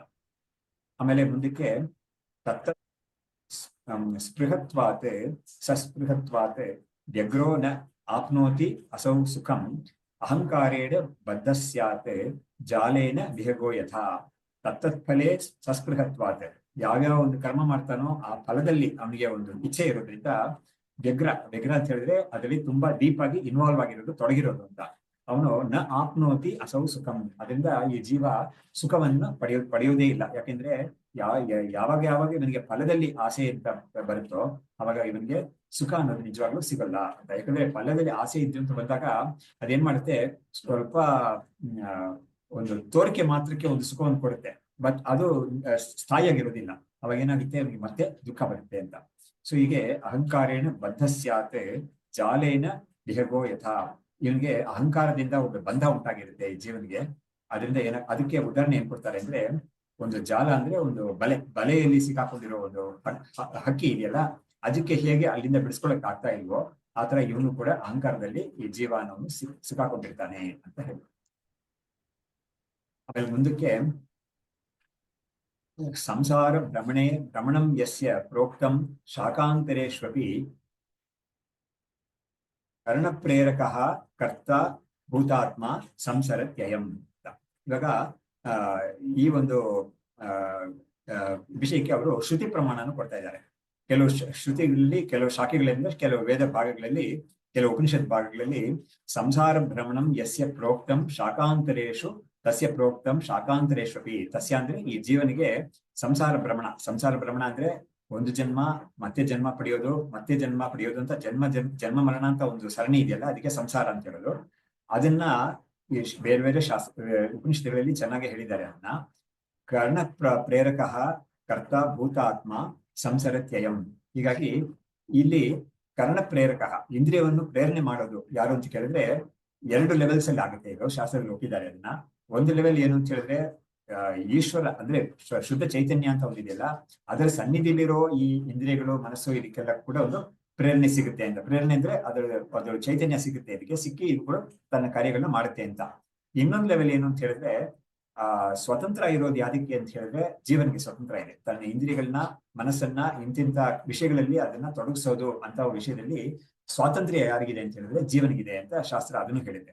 ಹಾಗಾಗಿ ಇದನ್ನ ಇಲ್ಲಿ ಶ್ಲೋಕದಲ್ಲಿ ಹೇಳ್ತಾ ಇದ್ದಾರೆ, ಕರ್ಣ ಪ್ರೇರಕ ಕರ್ತ ಭೂತಾತ್ಮ ಸಂಸರತ್ಯಯಂ. ಹಾಗಾಗಿ ಈ ಭೂತಾತ್ಮ ಅಂದ್ರೆ ಜೀವ ಅನ್ನೋನು ಕರ್ಣ ಪ್ರೇರಕ, ಅವನ ಇಂದ್ರಿಯಗಳಿಗೆಲ್ಲ ಅವನೇ ಸ್ವಾಮಿ. ಈ ವಿಷಯವನ್ನ ಭಗವದ್ಗೀತೆ 15ನೇ ಅಧ್ಯಾಯದಲ್ಲಿ ಒಂದು ಕಡೆ ಹೇಳಿದ್ದಾರೆ. ಶರೀರಂ ಯದವಾಪ್ನೋತಿ ಯಚ್ಚಾಪ್ಯುತ್ಕ್ರಾಮತಿ ಈಶ್ವರ ಗೃಹೀತ್ವೈತಾನಿ ಸಂಯಾತಿ ಅಂತ ಬರುತ್ತೆ. ಸೊ ಅಲ್ಲಿ ಈ ಯಚ್ಚಾಪಿ ಉತ್ಕ್ರಾಮತಿ ಈಶ್ವರ ಅಂತ ಹೇಳ್ತಾರೆ. ಅಲ್ಲಿ ಈಶ್ವರ ಅಂದ್ರೆ ಯಾರು ಅಂತ ಹೇಳಿದ್ರೆ ಈ ಪರಮೇಶ್ವರ ಅಲ್ಲ, ಅದು ಈಶ್ವರ ಅನ್ನೋದು ಜೀವನಿಗೇನೆ ಅಲ್ಲಿ ಈಶ್ವರ ಅಂತ ಹೆಸರು ಕೊಟ್ಟಿದ್ದಾರೆ. ಯಾತಕ್ಕೆ ಅಂದ್ರೆ ಆ ಕರ್ಣಗಳಿಗೆಲ್ಲ ಅವನೇ ಸ್ವಾಮಿ ಅಂದ್ರೆ ಏನು, ಅವನೇ ಕರ್ಣಕ್ಕೆ ಪ್ರೇರಕನಾಗಿರ್ತಾನೆ. ಯಾಕಂದ್ರೆ ಅವನ ಒಂದು ಪ್ರೇರಣೆಯನ್ನು ಇಟ್ಕೊಂಡೇ ಈ ಕರ್ಣಗಳೆಲ್ಲ ಕೆಲಸ ಮಾಡುತ್ತೆ. ಆತ್ಮಾನಂ ರಚಿನಂ ವಿದ್ಧಿ ಶರೀರಂ ರಥಮೇವತ್ತು ಅಂತ ಹೇಳಿ ಆ ಕಠೋಪನಿಷತ್ತಲ್ಲಿ ರಥಕಲ್ಪನೆ ಅಂತ ಹೇಳಿದಾರಲ್ಲ, ಅಲ್ಲೂ ಕೂಡ ಜೀವ ಅನ್ನೋನೇ ಆ ಶರೀರ ಅಂತ ರಥಕ್ಕೆ ಸ್ವಾಮಿಯಾಗಿರ್ತಾನೆ. ಹಾಗಾಗಿ ಆ ರಥ ಅನ್ನೋದು ಅವನು ಎಲ್ಲಿಗೆ ಹೋಗ್ಬೇಕೋ ಅಲ್ಲಿಗೆಲ್ಲ ಅವನ್ನ ಕರ್ಕೊಂಡು ಹೋಗ್ಬೇಕು ಅನ್ನೋದಕ್ಕೆ ರಥ ಇರೋದು. ಹಾಗಾಗಿ ಆ ರಥಕ್ಕೆ ಬುದ್ಧಿ ಅನ್ನೋದೇ ಸಾರಥಿ ಆಗಿರುತ್ತೆ, ಮನಸ್ಸು ಅನ್ನೋದೇ ಆ ಕಡಿವಾಣವನ್ನು ಇಟ್ಕೊಂಡಿರೋ ಅದಾಗಿರುತ್ತೆ. ಆಮೇಲೆ ಇಂದ್ರಿಯಗಳೆಲ್ಲನೇ ಕುದುರೆ ಅಂತ ಆಗಿರುತ್ತೆ ಅಂತ ಇದೆಲ್ಲ ಕಲ್ಪನೆ ಬರುತ್ತೆ ಅಲ್ಲಿ. ಅವಾಗ ಆ ಕುದುರೆ ಅನ್ನೋದು ಇಂದ್ರಿಯ ಅಂತ ಹೇಳಿದ್ದಾರೆ. ಆ ಕುದುರೆಗಳನ್ನ ಯಾವ ಕಡೆ ಹೋಗ್ಬೇಕು, ಹೇಗೆ ಹೋಗ್ಬೇಕು ಅನ್ನೋದನ್ನೆಲ್ಲ ಈ ಜೀವ ತೀರ್ಮಾನ ಮಾಡ್ತಾನೆ. ಅದರಿಂದ ಆ ಜೀವ ಎಲ್ಲಿಗೆ ಹೋಗ್ಬೇಕು ಅಂತ ಅನ್ಕೊಳ್ತಾನೋ ಅಲ್ಲಿಗೆನೆ ಇವುಗಳೆಲ್ಲ ಹೋಗುತ್ತೆ ಅಂತ ಕಲ್ಪನೆಯಲ್ಲಿ. ಅದೇ ತರನೇ ಇಲ್ಲೂ ಕೂಡ ಹೇಳ್ತಾ ಇದ್ದಾರೆ. ಈ ಗೀತೆಯಲ್ಲಿ ಕೂಡ ಅಲ್ಲಿ ಬಂದಿರೋದು ಇದೇ ವಿಷಯವೇ. ಹಾಗಾಗಿ ಅಲ್ಲಿ ಉತ್ಕ್ರಾಮತಿ ಈಶ್ವರ ಅಂತ ಹೇಳಿದ್ರೆ ಅಲ್ಲಿ ಈಶ್ವರ ಅಂತ ಹೇಳಿದ್ದು ಜೀವನನ್ನ ಹೇಳಿದ್ದು. ಯಾರಿಗೆ ಅವನು ಈಶ್ವರ ಅಂತ ಹೇಳಿದ್ರೆ ಅವನ ಮನಸ್ಸು ಇಂದ್ರಿಯಗಳಿಗೆ ಅವನು ಈಶ್ವರನಾಗಿರ್ತಾನೆ ಅಂತ. ಇದು ಒಂದು ಪ್ರಮಾಣ. ಇನ್ನೊಂದು ಪ್ರಮಾಣ ಎಲ್ಲಿದೆ ಅಂತ ಹೇಳಿದ್ರೆ ಈ ಶ್ವೇತಾಶ್ವತರ ಉಪನಿಷತ್ತಲ್ಲಿ ಒಂದು ಮಂತ್ರದಲ್ಲಿ ಕರ್ಣಾಧಿಪಾಧಿಪ ಅಂತ ಬರ್ತಾರೆ. ಕರ್ಣನಿಗೆ ಅಧಿಪ ಅಂತ ಹೇಳಿದ್ರೆ ಜೀವ, ಅವನಿಗೆ ಅಧಿಪ ಅಂತ ಹೇಳಿದ್ರೆ ಈಶ್ವರ ಅಂತ. ಸೊ ಹಾಗಾಗಿ ಕರ್ಣಗಳಿಗೆಲ್ಲ ಇಂದ್ರಿಯಗಳಿಗೆಲ್ಲ ಅಧಿಪ ಅಂತ ಹೇಳಿದ್ರೆ ಜೀವ, ಹಾಗಾಗಿ ಅಧಿಪ ಅಂತ ಹೇಳಿದ್ರೆ ಅಧಿಪನಿಗೆ ಅಧಿಪ ಈಶ್ವರ ಅಂತ. ಹಾಗಾಗಿ ಅಲ್ಲಿ ಕೂಡ ಕರ್ಣಗಳಿಗೆಲ್ಲ ಅಧಿಪನಾಗಿ ಜೀವನನ್ನ ತೋರಿಸಿದ್ದಾರೆ. ಸೊ ಹಾಗಾಗಿ ನಮ್ಗೆ ಬೇರೆ ಬೇರೆ ಉಪನಿಷತ್ತುಗಳಲ್ಲಿ ನಮಗೆ ಈ ವಿಷಯ ಸಿಗುತ್ತೆ ನಮಗೆ. ಅಂದ್ರೆ ಜೀವ ಅನ್ನೋನ್ನ ಈಶ್ವರ ಅಂತ ಹೇಳಿ, ಯಾವ್ದಕ್ಕೆ ಈಶ್ವರ ಅಂತಿದೆ, ಅವನ ಒಂದು ಶರೀರ ಮನಸ್ಸು ಇಂದ್ರಿಯಗಳಿಗೆಲ್ಲ ಅವನ ಈಶ್ವರ. ಹೀಗೆ ಒಂದು ಜೀವನ ಒಂದು ವಿಷಯವನ್ನ ಇವರು ತುಂಬಾ ಬಿಡಿಸಿ ಅದು ಬೇರೆ ಬೇರೆ ಡೈಮೆನ್ಷನ್ಸ್ ಎಲ್ಲ ಎತ್ತಿ ತೋರಿಸ್ತಾ ಇದ್ದಾರೆ. ಅದೇ ಸಮಯದಲ್ಲಿ ಆ ಜೀವ ಅನ್ನೋನಲ್ಲಿ ಚೈತನ್ಯ ಅಂತ ಒಂದು ಅಂಶ ಇದೆ, ಆ ಚೈತನ್ಯ ಬ್ರಹ್ಮವೇ ಅನ್ನೋದು ಅದೆಲ್ಲ ಕೂಡ ಹೇಳ್ಬಿಟ್ಟಿದ್ದಾರೆ ಆಲ್ರೆಡಿ. ಹೀಗೆ ಚೈತನ್ಯನಿ ಪೂರ್ಣೇನ ಸೋ ಅಂತಃ ವ್ಯಾಪ್ತಃ ತತಃ ಚಿತಿ ಭ್ರಾಂತ್ಯ ಆರೋಪೇಣ ಸಂಸಾರ ತತ್ರ ಅಸೌ ನತು ವಾಸ್ತವ. ಇವಾಗ ಇವನಿಗೆ ಸಂಸಾರ ಅಂತ ಒಂದಿದೆ ಈ ಜೀವನಿಗೆ, ಅದು ವಾಸ್ತವಲ್ಲ ಅನ್ನೋದನ್ನ ಹೇಳ್ತಾ ಇದ್ದಾರೆ. ಇವನು ಈ ಜೀವ ಅಂತ ಯಾವ್ದಿದ್ದಾನೋ ಅವನ್ನ ಸಂಪೂರ್ಣವಾಗಿ ನಖಶಿಖಾ ಪರ್ಯಂತ ಅವನ್ನ ಪೂರ್ತಿಯಾಗಿ ಈ ಚೈತನ್ಯ ಅನ್ನೋದು ವ್ಯಾಪಿಸಿದೆ. ಹಾಗಾಗಿ ಚೈತನ್ಯನಿ ಪೂರ್ಣೇನ ಸೊ ಅಂತಹ ವ್ಯಾಪ್ತಃ. ಇದಕ್ಕೆ ನಾವು ರಜ್ಜು ಸರ್ಪ ಉದಾಹರಣೆಯನ್ನು ಕೊಡ್ಬೋದು. ಶಾಸ್ತ್ರದಲ್ಲಿ ನಾವು ಯುಕ್ತಿಯಿಂದನೇ ಹೇಳೋದದು, ಯಾವ ಒಂದು ರಜ್ಜು ಮೇಲೆ ಸರ್ಪ ಅನ್ನೋದು ಅಧ್ಯಾರೋಪವಾಗಿದೆಯೋ ಆ ಸರ್ಪವನ್ನ ರಜ್ಜು ಆಗಿರುವ ಅಧಿಷ್ಠಾನ ಸಂಪೂರ್ಣವಾಗಿ ವ್ಯಾಪಿಸುತ್ತೆ ಅಂತ ಹೇಳಿದ್ರೆ ಆ ಸರ್ಪಕ್ಕೆ ಅದರ ಯಾವುದೇ ಒಂದು ಡೈಮೆನ್ಷನ್ ಕೂಡ ಕಲ್ಪಿತವಾದ ಸರ್ಪಕ್ಕೆ ಈ ಅಧಿಷ್ಠಾನವಾಗಿರೋ ರಜ್ಜುವಿನಿಂದ ಹೊರತುಪಡಿಸಿ ಅದಕ್ಕೆ ಯಾವುದೇ ಒಂದು ಸ್ಥಿತಿ ಇರೋದೇ ಇಲ್ಲ. ಹಾಗಾಗಿ ಏನಾಯ್ತು, ಎಂಟೈರ್ ಅಧ್ಯಾರೋಪವಾಗಿರೋ ವಸ್ತುವಿಗೆ ಈ ವಸ್ತುವನ್ನ ಈ ಅಧಿಷ್ಠಾನವಾದ ವಸ್ತು ಪೂರ್ತಿ ವ್ಯಾಪಿಸುತ್ತೆ ಅಂತ ಯುಕ್ತಿ. ಅದೇ ತರನೇ ಇಲ್ಲೂ ಕೂಡ ಈ ಜೀವ ಅಂತ ಇದನ್ನಲ್ಲ ಅವನು ಅಧ್ಯಸ್ಥ, ಯಾವ್ದ್ರಲ್ಲಿ ಬ್ರಹ್ಮದಲ್ಲಿ ಅಧ್ಯಸ್ಥ. ಅದರಿಂದ ಚೈತನ್ಯನೇ ಪೂರ್ಣೇನ ಚೈತನ್ಯನ ಸಹ ಅಂತಹ ವ್ಯಾಪ್ತಃ. ಈ ಜೀವ ಇಡೀ ಅವನ ತಲೆಯಿಂದ ಕಾಲು ತನಕ ಪೂರ್ತಿ, ಅಂದ್ರೆ ಏನಾಯ್ತು, ಆ ಫಿಸಿಕಲ್ ಬಾಡಿ ಅಂತ ಹೇಳ್ತೀವಲ್ಲ ಅದು ಅಷ್ಟು ಮಾತ್ರ ಅಲ್ಲ, ಈ ಒಂದು ಸೂಕ್ಷ್ಮ ಶರೀರ ಅಂತ ಹೇಳ್ತೀವಲ್ಲ ಅದನ್ನು ಕೂಡ ಈ ಬ್ರಹ್ಮವು ವ್ಯಾಪಿಸಿರುತ್ತೆ. ತತಶ್ಚಿತಿ ಭ್ರಾಂತ್ಯ ಆರೋಪೇಣ ಸಂಸಾರ. ಹಾಗಾಗಿ ಇದೇನಾಗುತ್ತೆ, ಈ ಒಂದು ಚೈತನ್ಯವೇ ಇದನ್ನೆಲ್ಲ ಪೂರ್ತಿ ವ್ಯಾಪಿಸಿದ್ರು ಕೂಡ ಭ್ರಾಂತಿಯಿಂದ ಒಂದು ಸಂಸಾರ ಅನ್ನೋದು ಆರೋಪಿತವಾಗುತ್ತೆ ಆ ಚೈತನ್ಯದಲ್ಲಿ. ತತಃ ಚಿತಿ ಭ್ರಾಂತ್ಯ ಆರೋಪೇಣ ಸಂಸಾರ ತತ್ರ ಅಸೌ ನತು ವಾಸ್ತವ. ಯಾವ್ದ್ಯಾವ್ದು ನಾವು ಯಾವಾಗ ಆರೋಪಿತ ಅಂತ ಹೇಳ್ತೀವೋ ಅದು ಖಂಡಿತ ವಾಸ್ತವ ಅಲ್ಲ. ಹಾಗಾಗಿ ಅದೊಂದು ರೂಲ್ ಇದೆ, ಜನರಲ್ ರೂಲ್ ಅದು. ಆಗ ಒಂದು ವ್ಯಾಪ್ತಿಯನ್ನು ಇಟ್ಕೊಂಡು ಹೇಳ್ತಾ ಇದ್ದಾರೆ, ಈ ಸಂಸಾರ ಅನ್ನೋದು ಈ ಆತ್ಮನಲ್ಲಿ ಅಂದ್ರೆ ಚೈತನ್ಯದಲ್ಲಿ ಅದು ಭ್ರಾಂತಿಯಿಂದ ಆರೋಪಿತವಾಗಿರೋದು.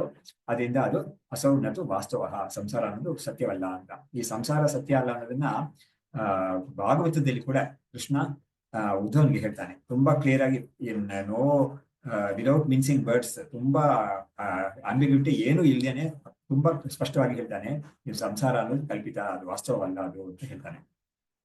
ಸಂಸಾರ ಅಂದ್ರೆ ಏನು, ಹುಟ್ಟೋದು ಸಾಯೋದು ಅನ್ನೋದು ಖಂಡಿತ ಸತ್ಯವಲ್ಲ ಅದು. ಆಮೇಲೆ ಇನ್ನೊಂದು ಬಂಧ ಮತ್ತು ಮೋಕ್ಷ, ಅದನ್ನು ಹೇಳ್ತಾನೆ. ಬಂಧ ಮೋಕ್ಷ ಎರಡೂ ಕೂಡ ಸತ್ಯವಲ್ಲ. ಯಾಕೆಂದ್ರೆ ಮೋಕ್ಷ ಅನ್ನೋದು ಬಂಧ ಅನ್ನೋದಕ್ಕೆ ರಿಲೇಟಿವ್ ಆಗಿರುತ್ತೆ. ಸೊ ಯಾವ್ದು ರಿಲೇಟಿವ್ ಆಗಿರುತ್ತೋ ಅದು ಖಂಡಿತ ಅಬ್ಸಲ್ಯೂಟ್ ಆಗಿರೋದು ಚಾನ್ಸ್ ಇಲ್ಲ. ಹಾಗಾಗಿ ಈ ಬಂಧ ಅನ್ನೋದು ಕಲ್ಪಿತವಾಗಿದೆ. ಅದರ ದೃಷ್ಟಿಯ ಮೋಕ್ಷ ಅಂತ ಹೇಳಿದ್ದಾರೆ ಹೊರತು ನಿಜವಾಗ್ಲೂ ಬಂಧವೂ ಇಲ್ಲ, ನಿಜವಾಗ್ಲೂ ಮೋಕ್ಷವೂ ಇಲ್ಲ ಅಂತ ತಾತ್ಪರ್ಯ. ಇದನ್ನ ಹೇಳ್ಬಿಟ್ಟು ಮುಂದೆ ಅವರೇ ವಿದ್ಯಾರ್ಥಿಗಳು ಈ ತರ ಒಂದು ಚೈತನ್ಯ ಪೂರ್ತಿ ಈ ಜೀವನನ್ನ ವ್ಯಾಪಿಸಿದೆ ಅಂತ ಹೇಳಕ್ಕೆ ಒಂದು ದೃಷ್ಟಾಂತ ಕೊಡ್ತಾ ಇದ್ದಾರೆ. ದೃಷ್ಟಾಂತೋತ್ರ ಅಗ್ನಿನ ವ್ಯಾಪ್ತಃ ಲೋಹಪಿಂಡೋ ಅಭಿಧೀಯತೆ ತಪ್ತಲೋಹಂ ಮುರ್ಗರೇಣ ಹತಂ ಬಹುವಿಧಂ ಭವೇತ್ ಅಂತ ತುಂಬಾ ಚೆನ್ನಾಗಿ ಇವರು ಒಂದು ದೃಷ್ಟಾಂತ ಕೊಟ್ಟು ಅದನ್ನ ಮುಂದಕ್ಕೆ ತಗೊಂಡೋಗ್ತಾರೆ. ಅದೇ ಇವರಲ್ಲಿ ಬ್ಯೂಟಿ. ಆ ಜೀವ ಅನ್ನೋನು ಏನೇನ್ ಆಗ್ತಾನೆ, ಅವನಿಗೆ ಏನೇನ್ ಸ್ಥಿತಿಗಳೆಲ್ಲ ಬರುತ್ತೆ, ಅದೆಲ್ಲವೂ ಕೂಡ ಈ ಒಂದು ಅಧ್ಯಸ್ಥವಾಗಿರೋ ಅಥವಾ ಈ ಚೈತನ್ಯ ಅನ್ನೋದು ಈ ಬಾಡಿ ಮೈಂಡ್ ಕಾಂಪ್ಲೆಕ್ಸ್ ಅನ್ನೋದ್ರ ಜೊತೆಗೆ ಒಂದು ತಾದಾತ್ಮ್ಯ ಹೊಂದಿರೋದ್ರಿಂದ ಅದರಿಂದಲೇ ಆಗೋದಿದು ಅಂತ ಹೇಳುವಾಗ ಅದಕ್ಕೆ ದೃಷ್ಟಾಂತ ಕೊಡ್ತಾರೆ. ಇದು ತುಂಬಾ ಪ್ರಸಿದ್ಧವಾದ ದೃಷ್ಟಾಂತ ವೇದಾಂತದಲ್ಲಿ. ಏನಂದ್ರೆ ತಪ್ತ ಅಯಸ್ಪಿಂಡ ಅಂದ್ರೆ ಒಂದು ಅಯರ್ನ್ ಬಾಲ್ ಇದೆ, ಅದು ಬೈ ಇಟ್ ಸೆಲ್ಫ್ ಅದಕ್ಕೆ ಬಿಸಿಯಾಗಿರೋದು ಅಥವಾ ರೆಡ್ ಹಾಟ್ ಆಗಿರೋ ರೆಡ್ ಕಲರ್ ಇರೋದು ಅದೆಲ್ಲ ಇರೋದಿಲ್ಲ ಅದಕ್ಕೆ ನ್ಯಾಚುರಲಿ. ಅದು ಅಗ್ನಿ ಸಂಪರ್ಕದಿಂದ ಏನಾಗುತ್ತೆ, ಅದನ್ನ ಬೆಂಕಿಯಲ್ಲಿ ಹಾಕ್ತು ಅಂತ ಹೇಳಿದ್ರೆ ಸ್ವಲ್ಪ ಹೊತ್ತರಲ್ಲಿ ಅದು ಕೆಂಪಿಗೆ, ಅದು ಕೂಡ ಕೆಂಪು ಬಣ್ಣ ಬರುತ್ತೆ ಅದಕ್ಕೆ, ಮತ್ತು ಅದು ಕೂಡ ಬಿಸಿ ಬರುತ್ತೆ. ಸೊ ಬಿಸಿ, ಉಷ್ಣ ಮತ್ತು ಕೆಂಪು ಅನ್ನೋದು ಬಣ್ಣ ಎರಡೂ ಕೂಡ ಈ ಅಯರ್ನ್ ಬಾಲ್ಗೆ ಸ್ವಾಭಾವಿಕವಾಗಿ ಇಲ್ಲ. ಆದ್ರೆ ಅಗ್ನಿ ಸಂಪರ್ಕದಿಂದ ಏನಾಗುತ್ತೆ, ಇದು ಕೂಡ ಕೆಂಪುಗಾಗುತ್ತೆ ಮತ್ತು ಇದು ಕೂಡ ಬಿಸಿ ಆಗುತ್ತೆ. ಅದೇ ದೃಷ್ಟಾಂತನೇ ಇಲ್ಲೂ ಕೂಡ ಈ ಚೈತನ್ಯ ಅನ್ನೋದ್ರಲ್ಲಿ ಅದಕ್ಕೆ ಒಂದು ಸಂಸಾರ ಧರ್ಮ ಅನ್ನೋದು ಇಲ್ವೇ ಇಲ್ಲ. ಆದ್ರೆ ಈ ಈ ಒಂದು ಶರೀರೇಂದ್ರಿಯಗಳಿಗೆ ಸೇರ್ಕೊಂಡಾಗ ಅದಕ್ಕೂ ಕೂಡ ಈ ಒಂದು ಧರ್ಮ ಬಂದಾಗ ಆಗುತ್ತೆ. ಅದೇ ತರ ಈ ಕಡೆನೂ ಹೇಳ್ಬೋದು ನಾವು, ಈ ಶರೀರೇಂದ್ರಿಯಗಳಿಗೆ ಚೈತನ್ಯ ಅನ್ನೋದು ವಾಸ್ತವವಾಗಿ ಇಲ್ವೇ ಇಲ್ಲ. ಆದ್ರೆ ಆ ಚೈತನ್ಯದಿಂದ ಒಂದು ಸಂಪರ್ಕದಿಂದ ಇವುಗಳಿಗೂ ಕೂಡ ಒಂದು ಚೇತನ ಸಿಕ್ಕಿದಂಗೆ ಕಾಣಿಸ್ಕೊಳ್ಳುತ್ತೆ ಇದು ಅಂತ. ಸೊ ತಪ್ತ ಲೋಹಂ ಮುದ್ಗರೇಣ ಹತಂ ಬಹುವಿಧಂ ಭವೇತ್. ಇವಾಗ ಯಾವಾಗ ಇದು ಈ ರೆಡ್ ಹಾಟ್ ಆಗಿರೋ ಅಯನ್ ನ ಒಂದು ಯಾವ್ದಾದ್ರು ಇನ್ಸ್ಟ್ರೂಮೆಂಟ್ ತಗೊಂಡು ಅದನ್ನ ಇದು ಮಾಡ್ತಾರೆ, ಅದಕ್ಕೆ ಯಾವ್ದಾದ್ರು ಒಂದು ಆಕಾರ, ಒಂದು ಕಬ್ಬಿಣಕ್ಕೆ ಯಾವ್ದಾದ್ರು ಒಂದು ಆಕಾರ ಕೊಡ್ಬೇಕಂದ್ರೆ ಏನ್ ಮಾಡ್ತಾರೆ, ಅದನ್ನ ಈ ತರ ಬಿಸಿ ಮಾಡ್ತಾರೆ. ಬಿಸಿ ಮಾಡಿ ಅದನ್ನ ಅವ್ರಿಗೆ ಇರೋ ಇನ್ಸ್ಟ್ರೂಮೆಂಟ್ಸ್, ಹ್ಯಾಮರ್ ಆಗಿರ್ಬೋದು, ಯಾವುದೇ ಇನ್ಸ್ಟ್ರೂಮೆಂಟ್ಸ್ ಇರ್ಬೋದು, ಅದರಿಂದ ಅವರು ಚೆನ್ನಾಗಿ ಹೊಡೆದು ಅದನ್ನ ತುಂಬಾ ತೆಳುಗು ಮಾಡ್ತಾರೆ. ತೆಳುಗು ಮಾಡಿ ಅದನ್ನ ಕಟ್ ಮಾಡಿ ಅವ್ರಿಗೆ ಬೇಕಾಗಿರೋ ಶೇಪ್ ಅಲ್ಲಿ ಅದನ್ನ ಮಾಡ್ಕೊಡ್ತಾರೆ. ಇದು ಲೋಕದಲ್ಲಿ ಕೂಡ ನಾವು ನೋಡ್ತೀವಿ. ಅದೇ ದೃಷ್ಟಾಂತ ಇಲ್ಲಿ ಕೊಡ್ತಾರೆ. ಇಲ್ಲಿ ಈ ಏಟ್ ತಿನ್ನೋದು ಅನ್ನೋದೆಲ್ಲ ಇದೆಲ್ಲ ಅದನ್ನ ಇವರು ಹೈಲೈಟ್ ಮಾಡಿ ತೋರಿಸ್ತಾರೆ. ಮುಂದಿನ ಶ್ಲೋಕದಲ್ಲಿ ಹೇಳ್ತಾರೆ, ಅಹಂಕಾರೇ ಚಿದಾಭಾಸಃ ಭೂತಾತ್ಮ ಸಾಕ್ಷಿಭಾಸಿತಃ ಹನ್ಯಮಾನೋ ಗುಣೈ ಸತ್ವಾದಿಭಿಃ ಬಹುವಿಧೋ ಭವೇತ್ ಅಂತ. ಇವಾಗ ಇವರೇ ಈ ಭೂತಾತ್ಮ ಚಿದಾಭಾಸ ಎರಡು ಶಬ್ದಗಳನ್ನು ಒಟ್ಟೊಟ್ಟಿಗೆ ಇವರೇ ಪ್ರಯೋಗ ಮಾಡ್ತಾ ಇದ್ದಾರೆ. ಅಹಂಕಾರೇ ಚಿದಾಭಾಸಃ ಭೂತಾತ್ಮ ಸಾಕ್ಷಿಭಾಸಿತಃ. ಅಹಂಕಾರದಲ್ಲಿ ಈ ಒಂದು ಚಿದಾಭಾಸ ಅಂತ ಇದ್ದಾನಲ್ಲ, ಅವನು ಸಾಕ್ಷಿಭಾಸಿತ, ಅಂದ್ರೆ ಸಾಕ್ಷಿಯಿಂದ ಅವನಿಗೆ ಪ್ರಕಾಶ ಸಿಗುತ್ತೆ. ಆ ಸಾಕ್ಷಿಯಿಂದಲೇ ಅವನು ತನ್ನನ್ನ ತಾನಿದೇನೆ ಅಂತ ತಿಳ್ಕೊಳ್ಳೋದು ಕೂಡ ಸಾಕ್ಷಿ ಚೈತನ್ಯದಿಂದಲೇ. ಹನ್ಯಮಾನೋ ಗುಣೈಹಿ, ಈ ಭೂತಾತ್ಮ ಅಂದ್ರೆ ಜೀವ ಅನ್ನೋನು ಯಾವ್ದ್ರಿಂದ ಏಟ್ ತಿಂತಾನೆ ಅಂತ ಹೇಳಿದ್ರೆ ಗುಣಗಳಿಂದ ಹೇಳ್ತಿರ್ತಾನೆ. ಯಾವುದು ಸತ್ವರಜ ತಮಸ್ಸು ಅಂತ ಇದೆಯಲ್ಲ, ಅವುಗಳಿಂದ ಹೇಳ್ತಿರ್ತಾನೆ. ಸತ್ವಾದಿಭಿಹಿ ಬಹುವಿಧೋ ಭವೇತ್, ಇವನು ನಾನಾ ಪ್ರಕಾರವಾಗಿ ಆಗ್ತಾನೆ ಅಂತ. ಆ ನಾನಾ ಪ್ರಕಾರ ಆಗೋದು ಅನ್ನೋದನ್ನ ಕೂಡ ಇವರು ಮುಂದಿನ ಒಂದು ಶ್ಲೋಕದಲ್ಲಿ ಹೇಳ್ತಾರೆ. ಯಜ್ಜನ್ಮ ಯೋ ಅನಿಲಕ್ಷಾಣಾಂ ಭವೇತ್ ಚತುರಶೀತಿಷು ಸೋಯಂ ಬಹುವಿಧೋ ಭಾವಃ ಲೋಹೆ ದಾತೃಕುಠಾರವತೆ. ಹೇಗೆ ಈ ರೆಡ್ ಹಾಟ್ ಆಗಿರೋ ಅಯಣ್ಣ ಯಾವ್ದಾವ್ದು ಟೂಲ್ಸ್ ಮಾಡ್ಬೇಕಾದ್ರೂ ಕೂಡ ಅವುಗಳನ್ನ ಲೈಕ್ ಕುಠಾರ ಆಗ್ಲಿ ಅಥವಾ ಕೊಡಲಿ ಆಗ್ಲಿ ಅಥವಾ ಒಂದು ಕತ್ತಿ ಆಗ್ಲಿ, ಚೂರಿ ಚಾಕು ಅಂತೆಲ್ಲ ಹೇಳ್ತೀವಲ್ಲ, ಅಂಥದ್ದು ಎಲ್ಲರೂ ಮಾಡುವಾಗ ಕೂಡ ಈ ತರ ಒಂದು ಪ್ರಕ್ರಿಯೆಯನ್ನ ಬಳಸ್ತಾರೆ ಲೋಕದಲ್ಲಿ. ಆ ದೃಷ್ಟಾಂತವನ್ನು ಕೊಡ್ತಾ ಇದ್ದಾರೆ ಇವರು. ಯಜ್ಜನ್ಮ ಯೋನಿ ಲಕ್ಷಾಣ ಭವೇತ್ ಚತುರಶೀತಿಷು. ಪುರಾಣಗಳಲ್ಲಿ 84 ಲಕ್ಷ ಸ್ಪೀಶೀಸ್ ಇದೆ ಅಂತ ಒಂದು ಹೇಳ್ತಾರೆ. ಹಾಗಾಗಿ ಅವುಗಳಲ್ಲಿ ಯಾವ್ದಾದ್ರೂ ಒಂದು ಜನ್ಮವನ್ನ, ಒಂದು ಶರೀರವನ್ನ ಈ ಜೀವ ಹೊಂದುತ್ತಾನೆ ಇರ್ತಾನೆ ಅಂತ ಹೇಳಿದ್ದಾರೆ. ಅದನ್ನೇ ಇವ್ರು ಹೇಳ್ತಾ ಇದ್ದಾರೆ ಇಲ್ಲಿ. ಯತ್ ಜನ್ಮ ಯೋನಿ, ಜನ್ಮ ಅಂದ್ರೆ ಯೋನಿ, ಲಕ್ಷಾಣ ಅಂದ್ರೆ ಚತುರ್ಶೀಶು ಮೇಲೆ 84 ಲಕ್ಷ ಯೋನಿಗಳು, ಅಂದ್ರೆ ಆ ಜನ್ಮವನ್ನ ಪಡಿತಾನೆ ಈ ಜೀವ. ಸೋಯಂ ಬಹುವಿಧೋ ಭಾವ ಲೋಹೆ ದಾತೃ ಕುಠಾರವತೆ. ಹೇಗೆ ಈ ಲೋಹದಲ್ಲಿ ಅಯರ್ನ್ ಅಂತ ಒಂದು ಬೇಸಿಕ್ ಮೆಟೀರಿಯಲ್ ಇದೆ, ಅದನ್ನ ಇಟ್ಕೊಂಡು ಬೇರೆ ಬೇರೆ ವಸ್ತುಗಳು ತಯಾರು ಮಾಡ್ತಾರೆ. ಹೇಗೆ ಅದೇ ಕೊಡ್ಲಿ ಇಂಥದ್ದೆಲ್ಲ ತಯಾರು ಮಾಡ್ತಾರಲ್ಲ, ಅದೇ ತರ ಈ ಒಂದು ಚೈತನ್ಯ ಅನ್ನೋದು, ಈ ಜೀವ ಅನ್ನೋದು, ಜೀವ ಚೈತನ್ಯ ಅಂತ ಅದು ಹೆಸರು ತಗೊಂಡ್ಬಿಟ್ರೆ ಅದೇನಾಗುತ್ತೆ, ಈ ಸತ್ವರಜ ಗುಣಗಳಿಂದ ಅದು ಬೇಕಾದಷ್ಟು ಬೇರೆ ಬೇರೆ ಜನ್ಮಗಳನ್ನ ಪಡಿತಾ ಇರುತ್ತೆ ಅಂತ. ಆ ಜನ್ಮಗಳು ತುಂಬಾ ಉತ್ಕೃಷ್ಟವಾದ ಜನ್ಮವೂ ಆಗಿರ್ಬೋದು, ತುಂಬಾ ನಿಕೃಷ್ಟವಾದ ಜನ್ಮವೂ ಆಗಿರ್ಬೋದು. ಅದನ್ನೇ ನಮ್ಗೆ ಗೀತೆಯಲ್ಲಿ ಕೂಡ 13ನೇ ಅಧ್ಯಾಯದಲ್ಲಿ, ಅದೇ ಇಡೀ ವೇದಾಂತಕ್ಕೇನೆ ನಮ್ಗೆ ಈ 13ನೇ ಅಧ್ಯಾಯ ಅನ್ನೋದು ಅಷ್ಟೊಂದು ತುಂಬಾ ವಿಷಯಗಳು ಅದರಲ್ಲಿ ಬಂದ್ಬಿಟ್ಟಿದೆ. ವೇದಾಂತದ ವಿಷಯಗಳು ಆಲ್ಮೋಸ್ಟ್ ಎಲ್ಲವೂ ಕೂಡ ಅದ್ರಲ್ಲಿ ಬಂದ್ಬಿಟ್ಟಿದೆ. ಅದರಿಂದಲೇ ಈ 13ನೇ ಅಧ್ಯಾಯ ಮಾತ್ರನೇ ನಮ್ಗೆ ಒಂದು ಸ್ಟ್ಯಾಂಡ್ ಅಲೋನ್ ವೇದಾಂತ ಟೆಕ್ಸ್ಟ್ ಅಂತಾನೆ ನಾವು ಕರಿಬಹುದು ಅದನ್ನ. ಅದು ಭಗವತ್ಪಾದರ ಭಾಷೆ ಸಮೇತ ಓದಿದ್ರೆ ನಮ್ಗೆ ಇನ್ನೂ ಅಲ್ಲಿ ಗೊತ್ತಾಗುತ್ತೆ, ಅದನ್ನ ಅಪ್ರಿಶಿಯೇಟ್ ಮಾಡಕ್ಕಾಗುತ್ತೆ ಅದನ್ನ. ಸೊ ಅಲ್ಲಿ ಪುರುಷ ಪ್ರಕೃತಿಸ್ಥೋ ಹಿ ಭುಂಕ್ತೆ ಪ್ರಕೃತಿಜಾನ್ ಗುಣಾನ್ ಕಾರಣಂ ಗುಣಸಂಗೋಸ್ಯ ಸದಸದ್ ಯೋನಿ ಜನ್ಮಸು ಅಂತ ಅದೇ ವಿಷಯವನ್ನೇ ಇವರು ಇಲ್ಲಿ ಹೇಳ್ತಾ ಇದ್ದಾರೆ. ಕುಲಾಲೇನ ಯಥಾ ಚಕ್ರಂ ತಥಾ ಮಾಯಾವಿನ ಗುಣಾಃ ಸತ್ವಾದಯಃ ಪ್ರೇರಿತಾಃ ಸ್ಯುಃ ತೈಶ್ಚ ಜನ್ಮಾನಿ ಅನೇಕಧಾ ಅಂತ. ಹೇಗೆ ಕುಲಾಲ ಅಂತ ಇವನು ಮಡಿಕೆ ಎಲ್ಲ ಮಾಡ್ತಾನೆ ಗುಂಬಾರ ಅನ್ನೋನು, ಹೇಗೆ ಅವನು ಚಕ್ರವನ್ನು ಇಟ್ಕೊಂಡು ಅವನಿಗೆ ತಿರುಗಿಸ್ತಾನೆ, ಅದ್ರ ಮೇಲೇನೆ ಅವನು ಮಣ್ಣಿನ ಮುದ್ದೆ ಇಟ್ಕೊಂಡು ಅವನು ಬೇಕಾದಷ್ಟು ರೀತಿಯಲ್ಲಿ ಬೇಕಾದಷ್ಟು ಶೇಪ್ ಅಲ್ಲಿ ಅವನು ಈ ಮಣ್ಣಿನ ಉತ್ಪಾದನೆಗಳೆಲ್ಲ ಮಾಡ್ತಾನೆ ಅವನು. ಆ ದೃಷ್ಟಾಂತ ಕೊಡ್ತಾ ಇದ್ದಾರೆ. ಕುಲಾಲೇನ ಯಥಾ ಚಕ್ರಂ ತಥಾ ಮಾಯಾವಿನ ಗುಣಾಹ, ಮಾಯಾವಿ ಅಂದ್ರೆ ಇಲ್ಲಿ ಈಶ್ವರ. ಆ ಈಶ್ವರ ಅನ್ನೋನು ಈ ಚಕ್ರವನ್ನ ತಿರುಗಿಸ್ತಾ ಇರ್ತಾನೆ, ಸಂಸಾರ ಚಕ್ರ ಅನ್ನೋದು ತಿರುಗಿಸೋದು ಅವನೇನೆ. ಗುಣಾಹ ಸತ್ವಾದಯ, ಈ ಸತ್ವಾದಯ ಅಂತ ಸತ್ವ ರಜಸ್ ತಮಸ್ ಅಂತ ಗುಣಗಳಿದೆಯಲ್ಲ, ಅವುಗಳಿಂದ ಸತ್ವಾದಯ ಪ್ರೇರಿತ ಸ್ಯುಹು. ಹಾಗಾಗಿ ಆ ಗುಣಗಳು ಕೂಡ ಒಂದು ಪ್ರೇರಣೆ ಸಿಗ್ಬೇಕಾದ್ರೆ ಅದು ಈಶ್ವರನಿಂದನೇ ಆಗೋದದು. ಹಾಗಾಗಿ ಅವಳಿಗೆ ಒಂದು ಪ್ರೇರಣೆ ಸಿಕ್ಕಿ ಅವುಗಳು ಏನ್ ಮಾಡುತ್ತೆ, ತೈಶ್ಚ ಆ ಜನ್ಮಾನಿ ಅನೇಕದ, ಅದರಿಂದ ಇವನಿಗೆ ಈ ಜೀವನಿಗೆ ಬೇಕಾದಷ್ಟು ಜನ್ಮಗಳು ಬರುತ್ತೆ ಅಂತ. ಆ ಬೇಕಾದಷ್ಟು ಜನ್ಮ ಅಂತ ಹೇಳುವಾಗ ಅದಕ್ಕೆ ಸ್ವಲ್ಪ ಉದಾಹರಣೆ ಕೊಡೋಣ ಅಂತ ಇವ್ರು ಏನ್ ಮಾಡ್ತಾರೆ, ಲೋಹೆ ಮುದ್ಗರಘಾತೇನ ನ ಅಗ್ನೇಃ ಬಾಧಃ ತಥಾ ಗುಣೈಃ ಭೂತಾತ್ಮೋಪದ್ರವೇಣ ಅಸ್ಯ ಸಾಕ್ಷಿಣೋ ನಾಸ್ತಿ ಉಪದ್ರವಃ. ಉಪದ್ರವ ಅಂತ ಶಬ್ದ ನಮಗೆಲ್ಲರಿಗೂ ಗೊತ್ತು. ಉಪದ್ರವ ಅಂದ್ರೆ ಒಂದು ರೀತಿಯಾದ ಕಷ್ಟ, ಹಿಂಸೆ. ಅದು ಲೋಹೆ ಮುದ್ಗರಘಾತೇನ ನ ಅಗ್ನೇಹೇ ಬಾಧಃ. ನೋಡಿ ಎಷ್ಟು ಚೆನ್ನಾಗಿ ಅವ್ರ ದೃಷ್ಟಾಂತವನ್ನು ಎಲ್ಲಿ ತನಕ ತಗೊಂಡೋಗ್ತಾರೆ ಅಂದ್ರೆ, ಈ ರೆಡ್ ಹಾಟ್ ಐರನ್ ಇದೆಯಲ್ಲ, ಅದಕ್ಕೆ ಹ್ಯಾಮರ್ ಅಂತದೆಲ್ಲ ಇಟ್ಕೊಂಡು ಅದನ್ನ ಬಡಿತಾರೆ, ಜೋರಾಗಿ ಹೊಡೆದು ಅದನ್ನ ಮ್ಯಾಲಿಬಲ್ ಆಗಿ ಮಾಡ್ತಾರೆ ಅವರು.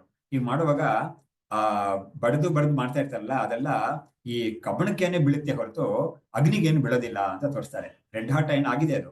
ಆದ್ರೆ ಅಲ್ಲಿ ಕೂಡ ಅವರು ಒಂದು ವಿಭಾಗ ಮಾಡಿ ಹೇಳ್ತಾರೆ, ಇದು ಏಟುಗಳೆಲ್ಲ ತಿನ್ನೋದು ಆ ಕಬ್ಬಣಾಂಶನೇ ಏಟುಗಳು ತಿಂತಾ ಇರುತ್ತೆ, ಅಗ್ನಿಗೆ ಏನು ಏಟು ಬೀಳೋದೇ ಇಲ್ಲ. ಯಾಕಂದ್ರೆ ನೋಡಿ, ಆ ಉದ್ದೇಶ ಕೂಡ ಅವನು ಮಾಡ್ತಾನಲ್ಲ, ಆ ಕೆಲಸ ಮಾಡ್ತಾನಲ್ಲ, ಅವನು ಉದ್ದೇಶ ಕೂಡ ಆ ಕಬ್ಬಣವನ್ನ ಅವನು ಏನೇನೋ ಆಕಾರಗಳನ್ನ ಮಾಡ್ಬೇಕು ಅಂತಾನೆ ಉದ್ದೇಶ. ಆದ್ರಿಂದ ಅದಕ್ಕೆ ಅನುಕೂಲವಾಗಿರುತ್ತೆ ಅಂತ ಅವನು ಬೆಂಕಿಯಲ್ಲಿ ಹಾಕಿದ್ದಾನೆ ಅಷ್ಟೇನೆ. ಆದ್ರೆ ಅವನು ಏಟೆಲ್ಲ ಹಾಕೋದು ಆ ಕಬ್ಬಣಕ್ಕೇನೆ ಏಟಾಗ್ತಾ ಇರ್ತಾನೆ, ಅವನಿಗೆ ಗೊತ್ತದು. ಅಗ್ನಿಯನ್ನು ಹೊಡಿತಾ ಇಲ್ಲ ಅಂತ ಅವನಿಗೆ ಗೊತ್ತು. ಆ ದೃಷ್ಟಾಂತವನ್ನ ಇವರು ಇಲ್ಲಿ ತನಕ ತಗೊಂಡ್ಬರ್ತಾ ಇದ್ದಾರೆ ಅವರು. ಲೋಹೆ ಮುದ್ಗರ ಮುದ್ಗರ ಅಂದ್ರೆ ಒಂದು ಹ್ಯಾಮರ್ ಅಂತ ಇಟ್ಕೋಬಹುದು. ನ ಅಗ್ನೇಹೇ ಬಾಧಃ, ಅಗ್ನಿಗೆ ಆ ಒಂದು ಏಟೆಲ್ಲ ಬೀಳೋದೇ ಇಲ್ಲ. ತಥಾ ಗುಣೈಹಿ ಭೂತಾತ್ಮ ಪ್ರವೇಣ ಅಸ್ಯ ಸಾಕ್ಷಿಣೋನ ಅಸ್ತಿ ಉಪದ್ರವ. ಅದೇ ತರ ಈ ಗುಣಗಳು, ಸತ್ವರಜಸ್ ಗುಣಗಳು ಅನ್ನೋದು ಅದು ಏಟುಗಳು ಕೊಡ್ತಾ ಇರುತ್ತೆ. ಯಾರಿಗೆ? ಈ ಜೀವನಿಗೆ. ಭೂತಾತ್ಮ ಅಂದ್ರೆ ಅದೇನೆ, ಜೀವನಿಗೆ ಕೊಡ್ತಾ ಇರುತ್ತೆ. ಆ ಭೂತಾತ್ಮ ಅಂದ್ರೆ ಜೀವ ಅನ್ನೋನು ಆ ಏಟನ್ನು ತಿಂತಾ ಇರ್ತಾನೆ ಹೊರತು ಅದಕ್ಕೆ ಸಾಕ್ಷಿಯಾಗಿ ಅವನಲ್ಲೇ ಸಾಕ್ಷಿ ಅಂತ ಒಂದಿದೆಯಲ್ಲ, ಅದಕ್ಕೆ ಇದರ ಉಪದ್ರವ ಇರೋದೇ ಇಲ್ಲ. ಈ ಗುಣಗಳ ಉಪದ್ರವ ಅದಕ್ಕೆ ಇರೋದೇ ಇಲ್ಲ ಅಂತ ಆ ದೃಷ್ಟಾಂತವನ್ನ ಅಲ್ಲಿ ತನಕ ತಗೊಂಡೋಗಿ ಹೇಳ್ತಾರೆ. ಏಕೈಕ ದೇಹೋ ನರಕೋ ಭವೇತ್ ಭೂತಾತ್ಮನೋ ಮಹಾನ್ ಮೈಥುನೋದ್ಭೂತ್ಯಾದಿ ದೋಷಾಹ ಪ್ರಸಿದ್ಧಾಹ ಏವ ದೇಹಿನಾಂ ಅಂತ. ಇವಾಗ ಜೀವಗಳು, ದೇಹಿಯಿಂದ ಜೀವ, ಆ ಜೀವಗಳಿಗೆ ಯಾವ್ಯಾವ ತರ ಶರೀರಗಳೆಲ್ಲ ಬರುತ್ತೆ ಅಂತ ಹೇಳಕ್ಕೆ ಹೇಳ್ತಾರೆ. ಏಕೈಕ ದೇಹೋ ನರಕೋ ಭವೇತ್, ಒಂದೊಂದು ಶರೀರವೂ ಸಹ ಅದು ಪ್ರಾಣಿ ಪಕ್ಷಿ ಮನುಷ್ಯಾದಿ ಶರೀರಗಳಾಗ್ಲಿ ಅಥವಾ ದೇವಾದಿ ಶರೀರಗಳಾಗ್ಲಿ, ಆ ಶರೀರವನ್ನು ಹೊಂದೋದು ಅಂತ ಇದೆಯಲ್ಲ, ಅದೆಲ್ಲ ಕೂಡ ತುಂಬಾ ಅದೇ ಒಂದು ನರಕ ಅಂತ ಹೇಳ್ತಾ ಇದ್ದಾರೆ. ನರಕೋ ಭವೇತ್ ಭೂತಾತ್ಮನೋ ಮಹಾನ್ ನರಕ, ತುಂಬಾ ದೊಡ್ಡ ನರಕ, ಮಹಾನ್ ನರಕ. ಅದು ಏನೋ ಅಲ್ಪ ಸ್ವಲ್ಪ ಕಷ್ಟ ಅಲ್ಲ, ಅದು ತುಂಬಾ ಸಹಿಸಕ್ಕೆ ಅಷ್ಟು ಕಷ್ಟವಾಗಿರೋ ಅದು ಹಿಂಸೆ. ಅದು ಮೈಥುನೋದ್ಭೂತ್ಯಾದಿ ದೋಷಾಹ, ಅದಕ್ಕೆ ಆ ದೋಷ ಅನ್ನೋದಕ್ಕೆ ಸ್ವಲ್ಪ ಒಂದು ಸ್ಯಾಂಪಲ್ ಕೊಡ್ತಾ ಇದ್ದಾರೆ. ಅಂದ್ರೆ ಎಲ್ಲವನ್ನೂ ಹೇಳಕ್ಕೆ ನಮ್ಗೆ ಶಾಸ್ತ್ರದಲ್ಲಿ ಬೃಹದಾರಣ್ಯಕ ಇಂಥ ಕಡೆ ಎಲ್ಲ, ಚಾಂದೋಗ್ಯ ಅಂತ ಕಡೆ ಎಲ್ಲ, ಚಾಂದೋಗ್ಯದಲ್ಲೇ ಹೆಚ್ಚಾಗಿ ಈ ಪಂಚಾಗ್ನಿ ವಿದ್ಯಾ ಅಂತ ಒಂದಿದೆ. ಒಬ್ಬ ಜೀವ, ಮನುಷ್ಯ ಜೀವ ಅಂತಾನೆ ಅದ್ರಲ್ಲಿ ಇಟ್ಕೊಂಡು ಹೇಳೋದದು. ಈ ಲೋಕದಿಂದ ಒಂದು ಕರ್ಮಗಳೆಲ್ಲ ಮಾಡಿ ಅದು ಒಂದು ಲೋಕಕ್ಕೆ, ಸ್ವರ್ಗ ಲೋಕಕ್ಕೆ ಹೋಗ್ತದೆ ಅಂತ ಇಟ್ಕೊಳ್ಳೋಣ. ಅಲ್ಲಿ ಹೋಗ್ಬಿಟ್ಟು ಅಲ್ಲಿ ಫಲವನ್ನೆಲ್ಲ ಅನುಭವಿಸ್ಬಿಟ್ಟು ಅದಕ್ಕೆ ಒಂದು ಪುಣ್ಯ ಮುಗಿದ ಮೇಲೆ ಅದು ವಾಪಸ್ ಬರುತ್ತೆ, ಮನುಷ್ಯ ಲೋಕಕ್ಕೆ ವಾಪಸ್ ಬರುತ್ತೆ ಅಂತ ಇಟ್ಕೊಳ್ಳೋಣ. ಆ ಒಂದು ಸಿನೇರಿಯೋನ ಅಲ್ಲಿ ಉಪನಿಷತ್ತು ಡಿಸ್ಕ್ರೈಬ್ ಮಾಡುತ್ತೆ. ಅದು ಆ ಜೀವ ಅನ್ನೋನು ಮೇಘದಲ್ಲಿ ಸೇರ್ಕೊಳ್ತಾನೆ, ಮೇಘದಿಂದ ಮಳೆ ಸುರಿಯುತ್ತಲ್ಲ, ಮಳೆ ಸಮೇತ ಬರ್ತಾನೆ ಅವನು, ಬಂದು ಇಲ್ಲಿ ಭೂಮಿಗೆ ಬೀಳ್ತಾನೆ. ಬಿದ್ದು ಭೂಮಿಯಲ್ಲಿ ದವಸ ಧಾನ್ಯಗಳೆಲ್ಲ, ಅವುಗಳ ಬೀಜಗಳೆಲ್ಲ ಇರ್ತಲ್ಲ, ಅದ್ರಲ್ಲಿ ಸೇರ್ಕೊಳ್ತಾನೆ. ಅವುಗಳು ಸಸಿಯಾಗಿ ಹುಟ್ಟಿದ ಮೇಲೆ ಆ ಸಸಿಯಲ್ಲೂ ಇರ್ತಾನೆ ಅವನು. ಆಮೇಲೆ ಆ ಸಸಿ ಬಂದಿದ್ದನ್ನೇ ಯಾರಾದ್ರೂ ಮನುಷ್ಯರು ಆಹಾರವಾಗಿ ತಗೊಳ್ತಾರೆ. ಆಹಾರವಾಗಿ ತಗೊಂಡಾಗ ಏನಾಗ್ತಾನೆ, ಇವನು ಆ ಸಸಿ ಜೊತೆಗೆ ಆ ತಂದೆಯ ಶರೀರದಲ್ಲಿ ಸೇರ್ಕೊಳ್ತಾನೆ. ತಂದೆ ಶರೀರದಿಂದ ಅವನು ತಾಯಿ ಶರೀರಕ್ಕೆ ಹೋಗ್ತಾನೆ. ತಾಯಿ ಶರೀರದಿಂದ ಅವನು ಒಂದು ಶಿಶುವಾಗಿ ಹೊರಗೆ ಬರ್ತಾನೆ. ಈ ವಿಷಯವನ್ನ ಪಂಚಾಗ್ನಿ ವಿದ್ಯಾ ಅಂತ ಹೇಳಿದೆ. ಅದರಲ್ಲಿ ಒಂದೊಂದು ಕಡೆನೂ ಬರೋದನ್ನೆಲ್ಲ ಅದು ವಿವರಣೆ ಮಾಡುತ್ತೆ. ಇದು ಯಾತಕ್ಕೆ ಹೇಳಿದೆ ಅಂತ ಹೇಳಿದ್ರೆ, ಇದನ್ನ ಓದೋರಿಗೆ, ಇದನ್ನ ಅಧ್ಯಯನ ಮಾಡೋರಿಗೆ ಬರಲಿ ಅನ್ನೋ ಕಾರಣಕ್ಕಾಗಿ ಅದನ್ನ.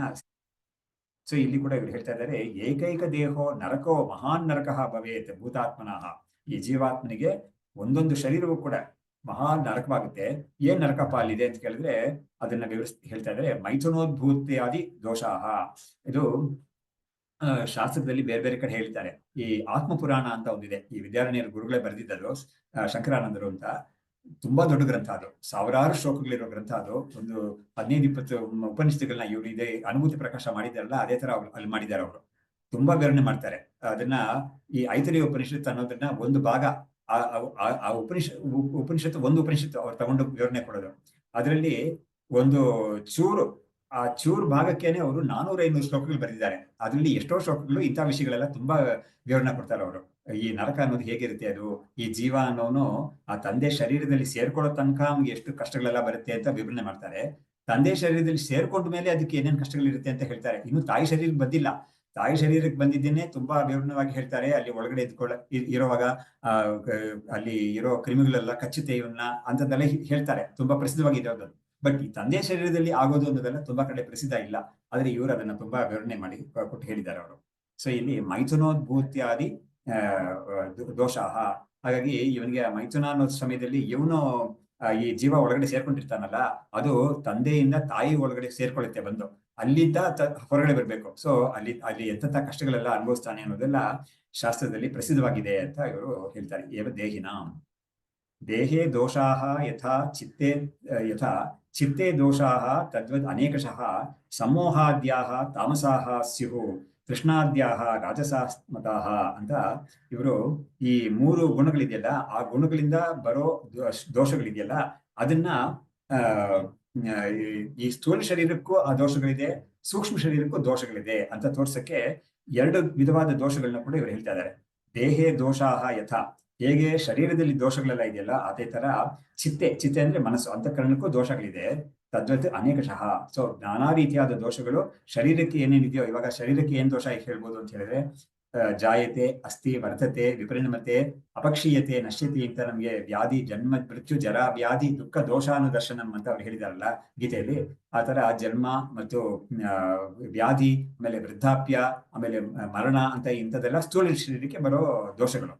ಇದು ಬಿಟ್ಟು ಅಂತಃಕರಣಕ್ಕೆ ಏನ್ ದೋಷಗಳು ಅಂತ ಹೇಳಿದ್ರೆ, ಮಾನ, ಅಪಮಾನ ಇಂಥದೆಲ್ಲ ಇದೆಯಲ್ಲ, ರಾಗದ್ವೇಷಗಳು ಇದೆಲ್ಲ, ಅದೆಲ್ಲ ಅಲ್ಲಿ ಬರೋ ದೋಷಗಳು. ಸೊ ಹೀಗಾಗಿ ದೇಹೇ ದೋಷಾಃ ಯಥಾ ಚಿತ್ತೆ ತದ್ವತ್ ಚಿತ್ತೆ ದೋಷಾಃ ಅನೇಕಶಃ, ಬೇಕಾದಷ್ಟು ರೀತಿಯಾದ ದೋಷಗಳಿದೆ.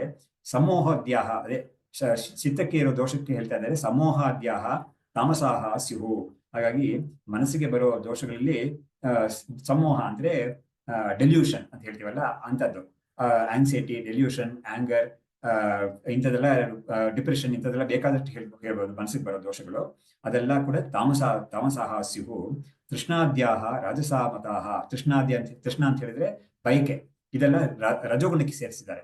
ಮೋಹ ಅನ್ನೋ, ಸೊ ಹೀಗಾಗಿ ಈ ತಮಸ್ಸು ಮತ್ತು ರಜಸ್ಸು ಅನ್ನೋದ್ರಿಂದ ದೋಷಗಳು ಹೆಚ್ಚಾಗಿರುತ್ತೆ ಅಂತ ಹೇಳಿ, ಅದನ್ನ ಈ ಶರೀರ ಮತ್ತು ಮನಸ್ಸು ಎರಡರಲ್ಲೂ ಕೂಡ ನಾವು ಇದನ್ನ ಅನುಭವಿಸ್ತಾ ಇರ್ತೀವಿ ಇದನ್ನ ಅಂತ ಹೇಳಿದ್ರು. ಆಮೇಲೆ ಮುಂದಕ್ಕೆ ಭೂತಾತ್ಮ ತೈಹಿ ಪ್ರೇರಿತಃ ಸನ್ ತಾಮಸರಾಜಸೈಹಿ ಕರ್ಮಭಿಃ ಬಹುಧಾ ದೇಹಾನ್ ಅವಾಪ್ನೋತಿ ಪುನಃ ಪುನಃ ಪುನರಪಿ ಜನನಂ ಪುನರಪಿ ಮರಣಂ ಪುನರಪಿ ಜನನಿ ಜಠರೇ ಶಯನಂ ಅಂತ ಹೇಳಿದ್ರಲ್ಲ, ಅದನ್ನ ಇವರು ಈ ಶ್ಲೋಕದಲ್ಲಿ ಹೇಳ್ತಾ ಇದ್ದಾರೆ. ಭೂತಾತ್ಮ ತೈಹಿ ಪ್ರೇರಿತಃ ಅಂದ್ರೆ ಈ ಗುಣಗಳಿಂದ, ಈ ದೋಷಗಳಿಂದಾನೇ ಹೇಳ್ಬೋದು, ಅವುಗಳಿಂದ ಪ್ರೇರಿತನಾಗಿ ಸನ್ನೆ ತೈಸ್ ತಾಮಸ ರಾಜಸೈಹಿ ಕರ್ಮಭಿಃ ಬಹುಧಾ ದೇಹಾನ್ ಅವಾಪ್ನೋತಿ ಪುನಃ ಪುನಃ. ಹಾಗಾಗಿ ಇವು ತಾಮಸ ಮತ್ತು ರಾಜಸ ಈ ಗುಣಗಳಿಂದ ಏನೇನು ದೋಷಗಳು ಬರುತ್ತೋ ಆ ದೋಷ ಸಂಯುಕ್ತನಾಗಿದ್ಕೊಂಡು ಅವನು ಬೇಕಾದಷ್ಟು ಕರ್ಮಗಳು ಮಾಡ್ತಾನೆ. ಇದೇ ಉದಾಹರಣೆಗೆ ಇವರೇ ಹೇಳಿದ ರೀತಿಯಲ್ಲಿ ಈ ಕೃಷ್ಣಾದ್ಯಾಹ ರಾಜಸಾಹ ಅಂತ ಹೇಳಿದ್ರು, ರಜೋಗುಣದಿಂದ ಇವನಿಗೆ ಬಯಕೆ ಅಂತ ಬರುತ್ತೆ. ಕಾಮ ಏಷ ಕ್ರೋಧ ಏಷ ರಜೋಗುಣ ಸಮುದ್ಭವ ಅಂತ ಹೇಳಿದ್ದಾರೆ. ಅದನ್ನೇ ಇವರು ಹೇಳ್ತಾ ಇದ್ದಾರೆ. ಕೃಷ್ಣ ಅಂದ್ರೆ ಕಾಮ, ಒಂದು ಬಯಕೆ. ಆದಿಪದದಿಂದ ನಾವು ಬಾಕಿದೆಲ್ಲವೂ ಹೇಳ್ಬೋದು, ಕ್ರೋಧ ಎಲ್ಲವನ್ನೂ ಹೇಳ್ಬೋದು. ಸೊ ಇವುಗಳಿಂದ ಇದೆಲ್ಲ ರಜಸ್ಸಿಂದ ಬರೋದು. ಇದು ಅವಾಗ ರಜಸ್ಸಿಂದ ಪ್ರೇರಿತನಾಗಿ ಒಬ್ಬ ಏನ್ ಮಾಡ್ತಾನೆ, ಆ ಕೋಪ ಅಥವಾ ಕಾಮದಿಂದ ಒಂದು ಪ್ರೇರಿತನಾಗಿ ಒಂದು ಕರ್ಮ ಮಾಡುವಾಗ ಆ ಕರ್ಮ ಖಂಡಿತ ಅದು ಪುಣ್ಯ ಕರ್ಮವಾಗಿರೋದೇ ಇಲ್ಲ, ಖಂಡಿತ ಅದು ಪಾಪವನ್ನು ಕೊಡೋ ಕರ್ಮವಾಗೇ ಇರುತ್ತೆ ಅದು ಸಾಮಾನ್ಯವಾಗಿ. ಹಾಗಾಗಿ ಈ ಒಂದು ಕರ್ಮಗಳಿಂದ ಅವನು ಪ್ರೇರಿತನಾಗಿ ಬಹುಧಾ ದೇಹಾನ್ ಅವಾಪ್ನೋತಿ ಪುನಃ ಪುನಃ, ಮತ್ತೆ ಮತ್ತೆ ಬೇಕಾದಷ್ಟು ಶರೀರಗಳನ್ನ ಅವನು ಹೊಂದ್ತಾನೆ ಇರ್ತಾನೆ. ಯಾಕಂದ್ರೆ ಆ ಗುಣಗಳಿಂದ ನಿಮಗೆ ಬೆಳೆಸ್ಕೊಳಕ್ ಆಗ್ತಾನೆ ಇಲ್ಲ, ಅದಕ್ಕೆ ಸ್ಪೆಷಲ್ ಪ್ರಕ್ರಿಯೆ, ಒಂದು ಸಾಧನೆ ಮಾಡ್ಬೇಕಾಗಿದೆ. ಅದು ಶಾಸ್ತ್ರದಿಂದ ತಿಳಿದೇ ಮಾಡಕ್ ಸಾಧ್ಯವಾಗೋದು. ಲೋಕದಲ್ಲಿ ನಮ್ಗೆ ಅದೆಲ್ಲ ತಿಳ್ಕೊಳಕ್ ಸಾಧ್ಯವೇ ಇಲ್ಲ ಅದು. ಸೊ ಹೀಗೆ ಈ ಗೀತೆಯಲ್ಲಿ ಕೂಡ 14ನೇ ಅಧ್ಯಾಯದಲ್ಲಿ ಇದು ಹೇಳಿದ್ದಾರೆ. ಹಾಗಾಗಿ ಈ ಸತ್ವ ರಜಸ್ ತಮೋಸ್ ಅನ್ನೋ ಗುಣಗಳ ಎಂಥದ್ದು ಏನೇನ್ ಮಾಡುತ್ತೆ ಅಂತ ಹೇಳಿ ಅದರಿಂದ ಅತೀತನಾಗಿರ್ತಾನೆ ಒಬ್ಬ ಅಂತ, ಅವನೇ ಜೀವನ್ಮುಕ್ತ ಅಂತ ಹೇಳೋದು. ಅವನಿಗೆ ಈ ಲೋಕದಲ್ಲಿ ಮುಕ್ತಿ ಸಿಕ್ಕಿರುತ್ತೆ, ಅವನು ವಿದೇಹ ಮುಕ್ತನೂ ಆಗ್ತಾನೆ ಅಂತ. ಬಟ್ ಈ ಲೋಕದಲ್ಲಿ ಇದ್ದಾಗ ಅವನು ಈ ತ್ರಿಗುಣಾತೀತನಾಗಿರ್ತಾನೆ ಅನ್ನೋದನ್ನ ಅಲ್ಲಿ ಅವನ ಲಕ್ಷಣಗಳೆಲ್ಲ ಕೂಡ ಅಲ್ಲಿ ಹೇಳುತ್ತೆ. ಸೊ ಇಂಥದ್ದೆಲ್ಲ ನಾವು ನೋಡಿ ಸತ್ವದಿಂದ ಏನಾಗುತ್ತೆ, ರಜಸ್ಸಿಂದ ಏನಾಗುತ್ತೆ, ತಮಸ್ಸಿಂದ ಏನಾಗುತ್ತೆ ಅಂತ ಫಸ್ಟ್ ತಿಳ್ಕೊಂಡು ಅದರಿಂದ ಪರಿಹಾರ ಮಾಡ್ಕೊಳ್ಳಕ್ಕೆ ನಾವು ಮುಂದಾಗ್ಬೇಕು ಅನ್ನೋದು. ಅದಕ್ಕೆ ನಾವು ಈ ವೇದಾಂತ ಶಾಸ್ತ್ರ ಅನ್ನೋದು ಬ್ರಹ್ಮವನ್ನ ಮಾತ್ರ ಹೇಳ್ಕೊಡ್ತಾ ಅಂತ ಕೇಳಿದ್ರೆ ಇಲ್ಲ, ಅದನ್ನ ಮಾತ್ರ ಹೇಳ್ಕೊಡ್ತಾ ಇಲ್ಲ ಅದು. ಯಾಕಂದ್ರೆ ಬ್ರಹ್ಮವನ್ನ ಹೇಳ್ಕೊಡ್ಬೇಕು ಅಂತ ಹೇಳಿದ್ರೆ ಅದು ನಮ್ಗೆ ನೋನ್ ಟು ದಿ ಅನ್ನೋನ್ ಅನ್ನೋ ರೀತಿಯಲ್ಲಿ ಮಾಡ್ಬೇಕಾಗುತ್ತೆ ಅದನ್ನ. ಸೊ ನಮ್ಗೆ ಯಾವ್ದು ನಮ್ಗೆ ತಿಳ್ಕೊಳಕ್ಕೆ ಅಂದ್ರೆ ನಮ್ಗೆ ಅಪ್ರಿಶಿಯೇಟ್ ಮಾಡಕ್ಕಾಗುತ್ತೋ, ನಮ್ಮ ಅನುಭವದಲ್ಲಿ ಯಾವ್ದಿದೆಯೋ ಅದನ್ನ ತೋರಿಸುತ್ತೆ ಅದು. ನಮ್ಗೆ ಅನುಭವದಲ್ಲೇ ಇರೋದು, ಈ ಕಷ್ಟಗಳೆಲ್ಲ ನಮ್ಗೆ ಅನುಭವದಲ್ಲಿ ಇರೋದು ಅದನ್ನ ತೋರಿಸುತ್ತೆ. ಅಷ್ಟು ಮಾತ್ರ ಇಲ್ಲ, ನಮ್ಗೆ ಪ್ರತ್ಯಕ್ಷ, ಅನುಮಾನ, ಆಮೇಲೆ ಆಗಮ, ಈ ಮೂರು ಕೂಡ ಮುಖ್ಯವಾದ ಪ್ರಮಾಣಗಳು. ನಮ್ಗೆ ಪ್ರತ್ಯಕ್ಷದಿಂದ ನಮಗೆ ಕೆಲವು ಕಷ್ಟಗಳೆಲ್ಲ ಗೊತ್ತಾಗುತ್ತೆ, ಶರೀರದ ಬಗ್ಗೆ, ಆಮೇಲೆ ಮನಸ್ಸಿನ ಬಗ್ಗೆ, ಯಾಕಂದ್ರೆ ನಮ್ಗೆ ಅನುಭವ ಬರುತ್ತೆ ಅದು. ಅನುಮಾನ ಅಂತ ಒಂದಿದೆ, ಅದು ಕೂಡ ಯುಕ್ತಿಯಿಂದ ಕೂಡ ನಮ್ಗೆ ತಿಳ್ಕೊಬಹುದು. ಇವಾಗ ಬೇರೆ ಬೇರೆ ಲೋಕಗಳಿದೆ ಅನ್ನೋದನ್ನ ನಮ್ಗೆ ಶಾಸ್ತ್ರದಿಂದಲೇ ಗೊತ್ತಾಗುತ್ತೆ ನಮ್ಗೆ. ಆದ್ರೆ ಅನುಮಾನದಿಂದ ನಮಗೆ ಏನ್ ತಿಳ್ಕೊಬಹುದು ಅಂತ ಹೇಳಿದ್ರೆ, ಶಾಸ್ತ್ರವೇ ಯೂಸ್ ಮಾಡೋ ಅನುಮಾನ ಏನು ಅಂತ ಹೇಳಿದ್ರೆ, ಯಥೈಹ ಪುಣ್ಯಸಿತೋ ಲೋಕಃ ಕರ್ಮಚಿತೋ ಲೋಕಃ ಕ್ಷೀಯತೆ ಏವಮೇವ ಅಮುತ್ರ ಪುಣ್ಯಸಿತೋ ಲೋಕಃ ಕ್ಷೀಯತೆ ಅಂತ ಒಂದು ವಾಕ್ಯವನ್ನು ಹೇಳುತ್ತೆ ಉಪನಿಷತ್ತು. ಅದು ನೋಡಿ, ಆ ಉಪನಿಷತ್ ವಾಕ್ಯ ಅಂತ ಹೇಳಿದ ತಕ್ಷಣ ನಮ್ಗೆ ಅದು ಶಾಸ್ತ್ರ ಪ್ರಮಾಣ ಅಂತ ನಾವು ಹೇಳ್ತೀವಿ. ಬಟ್ ಏನು ಬ್ಯೂಟಿ ಅಂತ ಹೇಳಿದ್ರೆ, ಆ ಶಾಸ್ತ್ರ ಪ್ರಮಾಣವನ್ನೇ ಅದು ಯುಕ್ತಿಪರಸ್ಪರವಾಗಿ ಹೇಳುತ್ತೆ ಅದು. ಹಾಗಾದ್ರೆ ಏನಾಯ್ತು, ಯುಕ್ತಿಯನ್ನು ಇಟ್ಕೊಂಡೇ ಅದು ಹೇಳುತ್ತೆ. ಏನ್ ಯುಕ್ತಿಯನ್ನು ಹೇಳುತ್ತೆ ಅಂತ ಹೇಳಿದ್ರೆ, ಹೇಗೆ ಈ ಲೋಕದಲ್ಲಿ ಕರ್ಮದಿಂದ ನಾವು ಗಳಿಸಿದ ಒಂದು ಸ್ಥಿತಿ ಅಥವಾ ಸಾಧನೆ ಮಾಡಿದ ಒಂದು ಸ್ಟೇಟಸ್ ಅಂತ ಏನ್ ಹೇಳ್ತೀವೋ ಅದು ಕ್ಷಯವಾಗೋದನ್ನ ನಾವು ನೋಡ್ತೀವಿ. ಉದಾಹರಣೆಗೆ ತುಂಬಾ ಚೆನ್ನಾಗಿರೋ ಉದಾಹರಣೆ ಯಾವ್ದು ಅಂತ ಹೇಳಿದ್ರೆ, ಒಬ್ಬ ಹುಟ್ಟಿ ಸ್ಕೂಲ್ ಸೇರ್ತಾನೆ, 10-12 ವರ್ಷ ಅಲ್ಲಿ ಕಳೀತಾನೆ, ಆಮೇಲೆ ಗ್ರಾಜುಯೇಷನ್ ಮಾಡ್ತಾನೆ, ಬೇಕಾದ್ರೆ ಪೋಸ್ಟ್ ಗ್ರಾಜುಯೇಷನ್ ಮಾಡ್ತಾನೆ. ಒಂದು 15-20 ವರ್ಷ ಸುಮಾರು ಅವನು ಈ ವಿದ್ಯೆ ಪಡ್ಕೊಳ್ಳಕ್ಕೆ ಖರ್ಚು ಮಾಡ್ತಾನೆ ವರ್ಷಗಳನ್ನ. ಆಮೇಲೆ ಒಂದ್ ಕಡೆ ಕೆಲ್ಸಕ್ಕೆ ಸೇರ್ಕೊಳ್ತಾನೆ. ಎಲ್ಲ ಸೇರ್ಕೊಂಡು ಕೂಡ ಅಲ್ಲಿ ಎಷ್ಟು ಕಾಲ ಇರಕ್ಕಾಗುತ್ತೆ ಅಂತ ಕೇಳಿದ್ರೆ ಶಾಶ್ವತವಾಗಿ ಇರಕ್ಕಾಗೋದಿಲ್ಲ. ಅಲ್ಲಿ ಕೂಡ ಒಂದು ಫಿಕ್ಸೆಡ್ ಮಿತಿ ಇಟ್ಟಿರ್ತಾರೆ, ಒಂದು ರಿಟೈರ್ಮೆಂಟ್ ತನಕ ಅಲ್ಲಿ ಇರ್ಬೋದು ಅಷ್ಟೇನೆ. ಅವಾಗ ಏನಾಗುತ್ತೆ, ಇವನ್ ಕರ್ಮದಿಂದ ಇವನ್ ಮಾಡಿರೋ ಒಂದು ದುಡ್ದಿದ್ದಾನೆ, ಇವನು ಬೇಕಾದಷ್ಟು ದುಡ್ದಿದ್ದಾನೆ ಇದಕ್ಕೆಲ್ಲ. ಅದು ನಾವು ಇವಾಗ ಯೋಚನೆ ಮಾಡಿದ್ರೆ ಗೊತ್ತಾಗುತ್ತೆ ನಮ್ಗೆ, ವಯಸ್ಸಾದವ್ರಿಗೆ ಗೊತ್ತಾಗುತ್ತೆ. ಚಿಕ್ಕವರಾಗಿದ್ದಾಗ ಅವನು ಸ್ಕೂಲ್ ಇದ್ದಾಗ ಅವನ್ನ ಎಬ್ಸಿ ಹೊಡೆದು ಬೈದು ಕಳಿಸ್ತಾರೆ ಅವನ್ನ. ಬೆಳಿಗ್ಗೆ ಚಳಿನಲ್ಲಿ ಅವನು ಪಾಪ ಇದಕ್ಕೆ ಟ್ಯೂಷನ್ ಕ್ಲಾಸ್ಗೆಲ್ಲ ಹೋಗ್ಬೇಕಾಗತ್ತೆ. ಆಮೇಲೆ ಬೇಸ್ಗೆಲ್ಲ ಸೇರಿಸ್ತಾರೆ. ಇಷ್ಟೆಲ್ಲ ಕಷ್ಟಪಟ್ಟು ಅವ್ನು ಎಲ್ಲ ಮುಗಿಸ್ಕೊಂಡು ಬಂದು ಕೆಲ್ಸಕ್ಕೆ ಸೇರಿದ್ಮೇಲೆ ಅವನಿಗೆ ಅಲ್ಲೂ ಕೂಡ ಬೇಕಾದಷ್ಟು ಕಷ್ಟ ಇರುತ್ತೆ. ಅಲ್ಲಿ ಲೇಟ್ ಆಗಿ ಬಂದ್ರೆ ಅವನಿಗೆ ಆಬ್ಸೆಂಟ್ ಮಾಡ್ತಾರೆ ಅಥವಾ ಸಂಬಳ ಕಟ್ ಮಾಡ್ತಾರೆ. ಇದೆಲ್ಲರೂ ಅನುಭವಿಸಿದ್ದೇವೆ ಎಲ್ಲಾನು ಕೂಡ. ಇದೆಲ್ಲ ಆಗುತ್ತೆ. ಇದೆಲ್ಲ ಮಾಡಿದ್ದು ಕೂಡ ಎಲ್ಲಿಗೆ ಮುಗಿಯುತ್ತೆ ಅಂತ ಹೇಳಿದ್ರೆ, ಅಲ್ಲಿಗೊಂದು ಲಿಮಿಟ್ ಇದೆ, ಅಲ್ಲಿಗೆ ಮುಗಿದೋಗುತ್ತೆ ಅದು. ಹಾಗಾದ್ರೆ ಕರ್ಮದಿಂದ ಗಳಿಸಿದ ಎಲ್ಲವೂ ಕೂಡ ನಾವು ಈ ಲೋಕದಲ್ಲಿ ಹೇಗೆ ಅದು ಶಾಶ್ವತವಲ್ಲ ಅಂತ ತಿಳ್ಕೊಳ್ತೀವೋ ಅಂತ ಅಲ್ಲೇ ಹೇಳ್ತೀವಿ, ಉಪನಿಷತ್ತೇ ಹೇಳುತ್ತೆ ಅದನ್ನ. ಅದು ನಮ್ಗೆ ಗೊತ್ತಾಗಿದ್ದದು, ಅದನ್ನ ನಮ್ಗೆ ಗೊತ್ತಿದೆ ಅದು. ಇದೇ ತರಾನೇ ಪರಲೋಕದಲ್ಲಿ ಕೂಡ ನೀನು ಪುಣ್ಯದಿಂದ ಗಳಿಸಿದ್ದ ಭೋಗವಲ್ಲ ಮುಗಿಯುತ್ತೆ ಅಂತ ಅದು ಹೇಳುತ್ತೆ ಅದು. ಹಾಗಾದ್ರೆ ಪರಲೋಕ ಹಂಗೆ ಇವಾಗ ನೋಡ್ತಾ ಇಲ್ಲ, ಅದನ್ನ ನಾವು ನೋಡಿಲ್ಲ ಅದನ್ನ. ಆದ್ರೆ ಶಾಸ್ತ್ರ ಅದು ಇದೆ ಅಂತ ಹೇಳ್ತಾ ಇದ್ರು ನಂಬ್ತೀವಿ ನಾವು. ಆದ್ರೆ ಈ ಭೋಗವದ ವಿಷಯ ಹೇಳುವಾಗ ಅದು ಹೇಳುತ್ತೆ, ನಿನಗೆ ಈ ಲೋಕದಲ್ಲಿ ನೀನ್ ಹೇಗ್ ತಿಳ್ಕೊಂಡಿದ್ಯೋ ಇದೇ ತರನೇ ಅಲ್ಲೂ ಕೂಡ ನೀನು ಪುಣ್ಯದಿಂದಾನೇ ಆ ಲೋಕಗಳಿಗೆ ಹೋಗೋಕ್ಕಾಗುತ್ತೆ. ನೀನ್ ಎಷ್ಟೇ ಪುಣ್ಯ ಮಾಡಿ ಯಾವುದೇ ಲೋಕಕ್ಕೆ ಹೋದ್ರೂ ಕೂಡ ಅದು ಕೂಡ ಕಡಿಮೆ ಮುಗಿದೋಗುತ್ತೆ. ಮುಗಿದೋದ್ಮೇಲೆ ನಿಮ್ಮನ್ನ ಅಲ್ಲಿಂದ ಅಟ್ಬಿಡ್ತಾರೆ, ಓಡಿಸ್ಬಿಡ್ತಾರೆ ಅಂತ. ಸೊ ಇದನ್ನ ಆತರ ಹೇಳುತ್ತೆ. ಸೊ ಹಾಗಾಗಿ ಶ್ರುತಿ ಪ್ರಮಾಣ ಅನ್ನೋದ್ರಲ್ಲಿ ಯುಕ್ತಿನೂ ಸೇರ್ಕೊಂಡೇ ಬಂದಿರುತ್ತೆ ಅಲ್ಲಿ ಕೆಲವು ಸತಿ. ಅವಾಗ ನಾವು ಯುಕ್ತಿ ಪ್ರಮಾಣವಾಗಿ ಅದು ತಗೋಬಹುದು. ಸೊ ಹೀಗಾಗಿ ಪ್ರತ್ಯಕ್ಷ, ಅನುಮಾನ, ಆಗಮ, ಈ 3 ವಿಧವಾದ ಪ್ರಮಾಣಗಳಿಂದ ನಾವು ಈ ಜೀವನ ಒಂದು ಅವಸ್ಥೆ ಅನ್ನೋದು ಏನು ಅಂತ ತಿಳ್ಕೊಳ್ಳಿಕ್ಕೆ ನಮಗೆ ಬೇಕಾದಷ್ಟು ವಿಷಯಗಳೆಲ್ಲ ಇದೆ. ಅದನ್ನ ನಮ್ಗೆ ವಿದ್ಯಾರಣ್ಯರುವಂತವರು ಆ 3 ಹೇಗೆ ಅದನ್ನ ಬೆಳೆಸಿ ನಮಗೆ ಈ ವಿಷಯವನ್ನ ನಮಗೆ ಅಡಿಗೆ ಮಾಡಿ ಕೊಟ್ಟಿದ್ದಾರೆ ಅಂತ ನಾವು ನೋಡ್ಬೋದು. ಚಂದ್ರಶೇಖರ ಭಾರತಿಗಳನ್ನ ಒಬ್ರು ಬಂದು ಒಂದು ಸಂವಾದ ಮಾಡ್ತಾ ಇದ್ದಾಗ ಗುರುಗಳು ಹೇಳಿದ ಮಾತು ಅದು ಪ್ರಸಿದ್ಧವಾಗಿದೆ. ಅದು ನೋಡಿ, ನೀವೆಲ್ಲ ನಿಮ್ಗೇನು ಕಷ್ಟ ಏನು ಇಲ್ವೇ ಇಲ್ಲ. ಅಡಿಗೆ ಮಾಡೋದು ನಾವು ಬಡಿಸ್ತೀವಿ, ಅದನ್ನ ಸೇವನೆ ಮಾಡೋದು ಮಾತ್ರ ನಿಮ್ ಕೆಲಸ ಅಷ್ಟೇನೆ ಅಂತ. ಅದರಿಂದ ಅವ್ರು ಏನ್ ಅರ್ಥ ಏನು ಸೂಚನೆ ಮಾಡ್ತಾ ಇದ್ದಾರೆ ಅಂದ್ರೆ, ಈ ಶಾಸ್ತ್ರದಲ್ಲಿ ಇರೋ ವಿಷಯಗಳನ್ನೆಲ್ಲ ಹೇಗೆ ನಿಮ್ಗೆ ಹೇಳ್ಬೋದು ಅಂತ ನಮ್ಗೆ ಗೊತ್ತದು. ನಾವು ಅದನ್ನ ತಿಳ್ಕೊಂಡು ನಿಮ್ಗೆ ಅದನ್ನ ನಿಮ್ಗೆ ಯಾವ್ಯಾವ ರೀತಿಯಲ್ಲಿ ಕೊಟ್ರೆ, ನಿಮ್ಗೆ ಯಾವ್ಯಾವ ಡೋಸಲ್ಲಿ ಕೊಟ್ರೆ ನಿಮ್ಗೆ ತಗೊಳಕ್ಕಾಗುತ್ತೆ ಅಂತ ನಾವು ಕೊಡ್ತೀವಿ. ಅದರಿಂದ ನಿಮ್ಗೆ ನಮ್ ಚಿಂತೆ ನಿಮಗ್ ಬೇಡ. ನಿಮ್ಗೆ ಯಾವ್ದು ಕೊಡ್ತಾ ಇದೀವೋ ಅದನ್ನ ನೀವು ತಗೊಳಕ್ಕಷ್ಟೇನೆ ನೀವು ರೆಡಿಯಾಗಿರ್ಬೇಕು ಅಂತ ಆ ವಿಷಯ ಹೇಳಿದ್ರು. ವಿದ್ಯಾರ್ಥಿನಿಂದ ಅದೇ ತರ ನಮಗೆ ನಾನಾ ಈ ಒಂದು ಗ್ರಂಥವೇ ಅಷ್ಟೇನೆ. ಎಷ್ಟೊಂದು ಉಪನಿಷತ್ತುಗಳಿಂದ ಅವ್ರು ಹೇಳಿ ಆ ಜೊತೆಗೆ ಯುಕ್ತಿನೂ ಸೇರಿಸಿ ನಮ್ಗೆ ಯಾವ ರೀತಿಯಲ್ಲಿ ಹೇಳ್ಬೇಕೋ ಅದನ್ನ ಹೇಳಿ ಚಮತ್ಕಾರವಾಗಿ ಮಾಡಿದ್ದಾರೆ. ಇದನ್ನ ನಾವು ಇಲ್ಲಿಗೆ ಈ ಒಂದು ಸೆಷನ್ ನಿಲ್ಲಿಸಿರೋಣ. ಶಾಸ್ತ್ರಂ ಶಾರೀರ ಮೀಮಾಂಸಾ ದೇವಸ್ತು ಪರಮೇಶ್ವರಃ ಆಚಾರ್ಯ ಶಂಕರಾಚಾರ್ಯಾಃ ಸಂತು ಮೇ ಜನ್ಮ ಜನ್ಮನಿ ವಿದ್ಯಾ ವಿನಯ ಸಂಪನ್ನಂ वीतरागं विवेकिनं वन्दे वेदांत तत्त्वज्ञं विदुषेकर भारतीं। ಓಂ ತತ್ಸತ್।